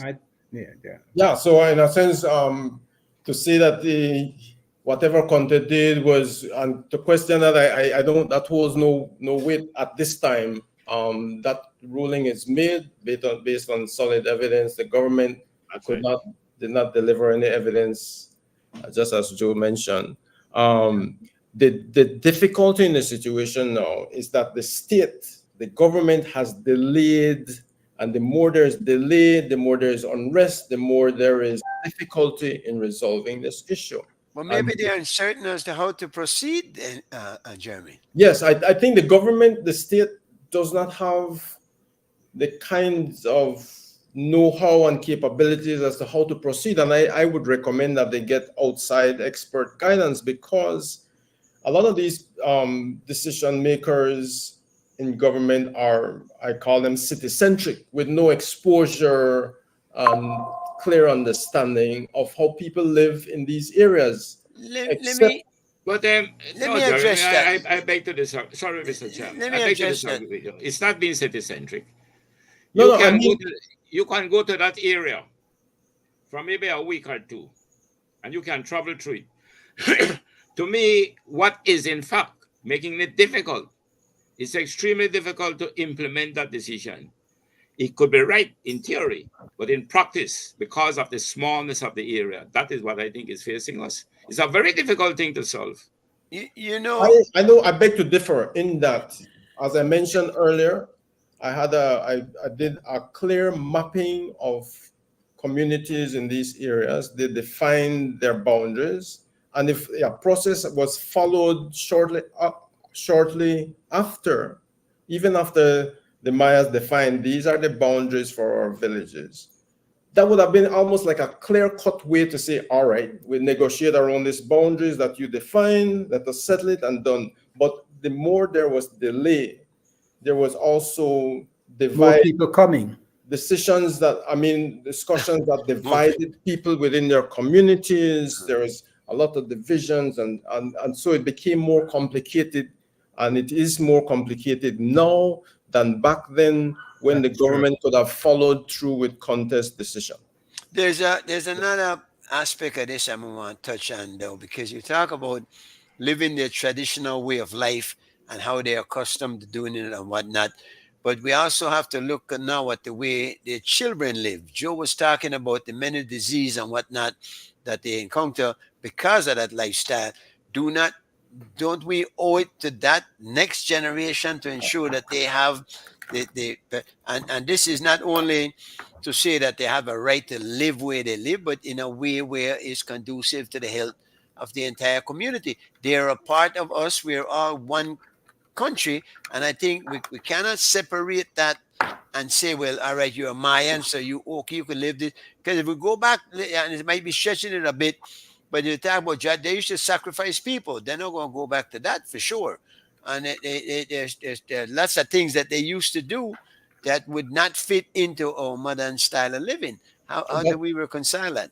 That's a grave assumption to make, because people will define how they want to live. It does not mean that they have to go back to living half naked in their communities or not taking the kinds of medication they want.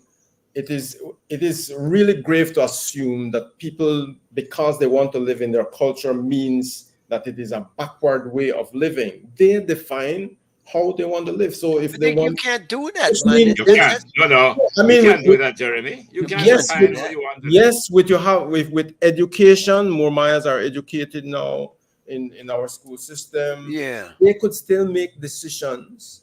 Like in what? Which they're improving, in which they're but the decisions have to be made within the Constitution. Your rights end where mine begins. Listen, let me finish. They're still making decisions to improve their standard of living within their cultural context. That means they're not abandoning their language, they're not abandoning their... It's part of the Constitution to protect and respect the way people, the life views of people, as long as it's not trampling upon others. That's the way they want to live. I mean, but what about the rights of children? What's that? I agree with that. The rights of children. What about the rights of children? Because the children have to be protected. They're all, any one of those child can grow up and be something that contribute greatly to Belize. So we owe it to them to ensure that they have the best possible opportunities available to them. That I could see, but to put it to where they are able to do what they want to do, I can't see that happening. But of course, I think we're making some grave assumptions that people, if you leave people to make decisions as to how they want to improve their quality of life, that the state cannot intervene, that they will abuse their children, that all of these negative things will happen. We're saying it has to be within the framework of the Constitution. That's what I believe. That is what I'm saying. I repeatedly say it has to be, just like the court ruling, it has to be within the framework of the Constitution. Granting people's rights for their cultural expressions and all that is also a part of the Constitution. But just like children living in Belize City, in other parts of the country, people are respected for the way that they want to live, and it must not violate the Constitution. There's one touchy issue, and it's the marrying age, because I think traditionally in some of those communities, young girls are allowed to get married at very young age, 13 or 14. The law has adjusted, that, and of course, again, the Constitution must be supreme in all of these cases, but it does not violate their quest, which is protected by the Constitution, for their rights to land in the way that they want to. Yeah, I think what we were looking at, Jeremy, and maybe we did overreach in the sense that when it comes to their culture, what they want to eat, when it comes to their language or they want to speak. Those are things that they have a right to. Right. What we felt at the time, and that has gone, I don't think it is as bad. You don't have the right to keep your place in a condition that you can spread disease. Of course. Yep. And that's one of the things we had to come down on them, and because they have the children dropping the fishes right outside, and the pigs are eating them. Yes, yes. And then the malaria begin to spread, the tuberculosis begin to spread. Then these same people come into the towns. Yes. And they could infect. So that has gone now, though. So Of it's course. We've come a long way since then. And in fact, I could give. But Jeremy, one point I think remains very difficult, and the minister, Mrs. Baloramos, attempted to solve it. It seems to me that under the central government law, the Village Council Act, they never did define the boundaries of the villages. And she attempted to use a radius that is set a certain distance from the center of the village out would be the area of that village. So had that been able to find an answer, and then the first figure he used, obviously they was up in arms. They said that is not enough. I mean, that's too small. And then she asked them to let us forward another figure. That is one of the problems they were having. Do you think they have solved that yet? To define the boundaries of a village. I think the view on the ground was that the definition of the boundaries of the village was being imposed on these communities. As I mentioned about the first experience I had going from village to village, the people know where the boundaries of the village is. They define, all right, we farm up to this river, up this hill, we have some, this is how we use this part of land. And they define, if a process like that was used to engage the communities, that would show more respect rather than saying, this is what we think should be the definition of our village. And it should apply to all villages countrywide, as a matter of fact, where every village countrywide should know this is the boundaries of our village. This is how we, but this is the boundary. The problem that ran into that is where there existed within those boundaries private parcels already. And how do you deal with those individuals? And some people are advocating that you kick them off their land that they had title for, that they had lease for. And that, I think, is what became just difficult to have people understand or even accept. Yes, I recognize that the longer this takes, the more complicated it's going to be, just as it has developed over the decade since Conte's ruling. The longer it takes, the more, because even within that, there's private land owner interests within these areas. There are interests, as I mentioned, for oil exploration, which was also fueling the kind of and the vision. All of those things need to be resolved through very clear discussions, and I suggest some kind of mediator, probably with expertise. Who would you recommend? Who you? I have no idea. Say that. Who? I have no idea. Would that be? I have no idea. They'd have to engage the UN system, perhaps, or some of these international indigenous agencies. But I don't have a person in mind. You think it's been done before, so we don't have to reinvent the wheel as such? Because the government had resisted from the beginning, then their faith in resolving this is questionable. The government resisted right through the court, so you need a third party, perhaps from the Caribbean Court of Justice, appointing somebody from the UN system or so. But to resolve this with two contentious parties, the government especially that was resisting from up front, does not show good faith in seeking a deep, respectable solution. So the government itself is fueling that kind of decision, even in the rhetoric that they have. So they were very defiant. The government was very defiant. I asked the basic question: why can't we all just get along? Yes. But you know what? We're out of time. I'm gonna ask you one more question. You have a central theme that you write on, and has this been a part of your writing and your contributions? Oh yeah, I've written about that in the mandala. I've written about different development issues. I've written about crime and violence, economic issues, women rights and politics. All of those things. Yeah, my background is in development studies, but also in psychology, and so we hope to get you back sometime to really. some of those. We would like to invite you back again, Jeremy. Keep us in mind, and sometime 19th of November is coming up. Any thoughts of how is that going, and is that going according to how it should go? That's a long that question. Every year we celebrate Garifuna Settlement Day. There is a lot of festivities, but my personal view is that we need to go deeper than that to really examine the issues that affect Garifuna communities and to work on ways not just to celebrate the ancestors, but to look deep within to see what continues to impact our communities in ways that are not empowering of the people to break through for more effective development paths. Should we have a Maya Day and a Mennonite Day, a Creole Day, a Hispanic Day? I think the Garifuna Day is very unique just because of the circumstances under which we arrived in Belize and the contributions that we've made. It's one of the first free blacks coming into this country at a time when a lot of enslaved Africans were escaping. They needed the source of labor in the mahogany and the timber industry. And so Garifuna came in and filled that gap in the labor pool, which also contributed a lot in the development in those early stages of Belize. So that's something to celebrate also.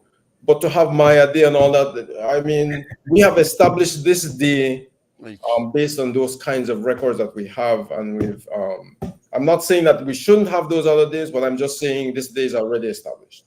Yeah. Jeremy, please please come back, please. I just want to ask one quick question. Do you have any idea what the total Garifuna population is across Belize? Right now? Yeah. I'm not sure, but the statistics is showing about 5 to 6%. I see. Thank you. Well, Jeremy, I want to say to you, I'm a reader of your writing in the mandala. I do read them. Thank And you. I think I know you pretty well for many years, but maybe you don't remember me so good. But I must tell you, I do appreciate you being on this show tonight, Jeremy. I think you have brought some enlightenment to the show, and I do appreciate that, and thank you. Thanks very much for having me. It was a pleasure, and I look forward to further discussions. Wonderful. Thank you very much, sir. Thank you, Mr. Jeremy. Happy the rest of the year, and let's move on and hope that we get these matters resolved, not that we can live together in peace going forward. Definitely. Respect every time. All right. Thanks very much.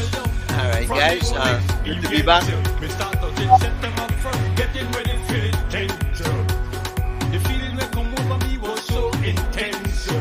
Thank you all.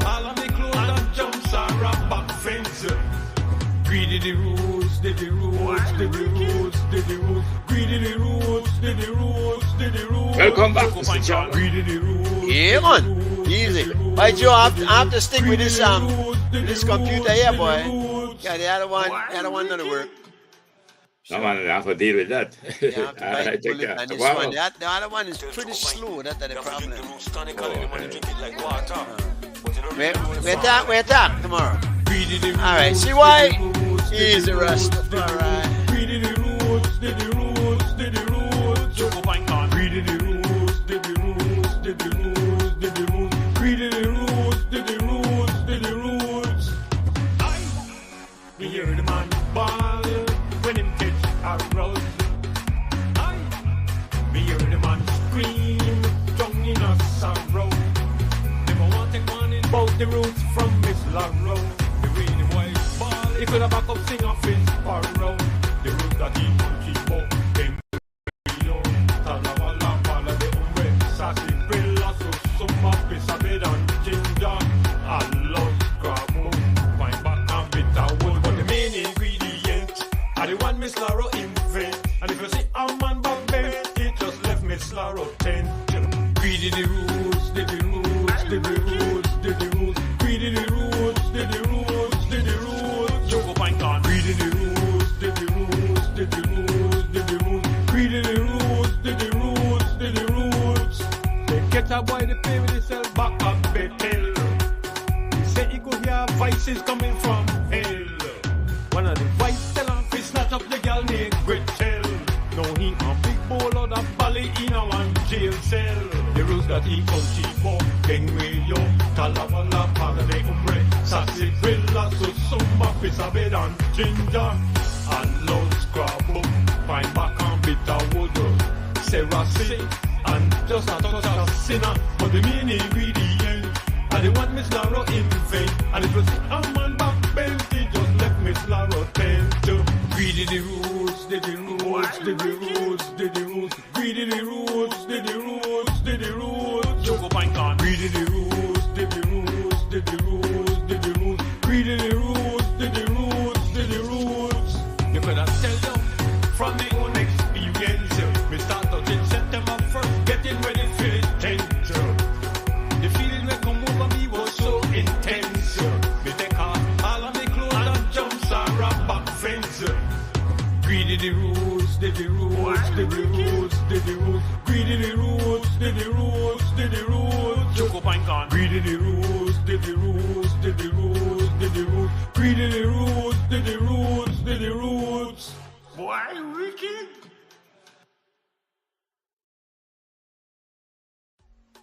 Tell Choco Pine, you have to drink the roots tonically, the man drink it like water. But you don't really know the formula. Greedy the rules, did the rules, did the rules, did the rules, greedy the rules, did the rules, did the rules, Choco Pine Con, greedy the rules, did the rules, did the rules, did the rules, greedy the rules, did the rules, did the rules. Me hear the man ball when him catch a rouse. Me hear the man scream, drunk in a sorrow. Never want to go on in both the roots from Miss Laro. He could have back up sing off his sparrow. The rules that he could keep up, then we know. Talavala, Pala de Umbre, Sassy Villa, Susumba, Pisabed and Ginger, and Lord Scrabble, Fine back and bitter wood. But the main ingredient, are the one Miss Laro invent. And if you see a man back bent, he just left Miss Laro tent. Greedy the rules, did the rules, did the rules, did the rules, greedy the rules, did the rules, did the rules, Choco Pine Con, greedy the rules, did the rules, did the rules, did the rules, greedy the rules, did the rules, did the rules. They catch a boy to pay with himself back up Bethel. He said he could hear voices coming from hell.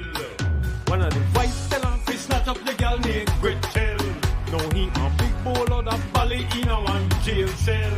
The rules that he come cheap up, then we yo, Talavala, Pada de Umbre, Sassy Villa, Susumba, Pisabed and Ginger, and Lord Scrabble, Fine back and bitter wood, Sarah say, and just a touch of sinner, but the main ingredient, and the one Miss Laro invent, and it was a man back bent, he just left Miss Laro tent. Greedy the rules, did the rules, did the rules, did the rules, greedy the rules, did the rules, did the rules, Choco Pine Con, greedy the rules, did the rules, did the rules, did the rules, greedy the rules, did the rules, did the rules. You could have tell them from the own experience. We start touching September 1st, getting ready for the 10th. The feeling that come over me was so intense. Me take off all of my clothes and jumps and wrap back fence. Greedy the rules, did the rules, did the rules, did the rules, greedy the rules, did the rules, did the rules, Choco Pine Con, greedy the rules, did the rules, did the rules, did the rules, greedy the rules, did the rules, did the rules. Why wicked?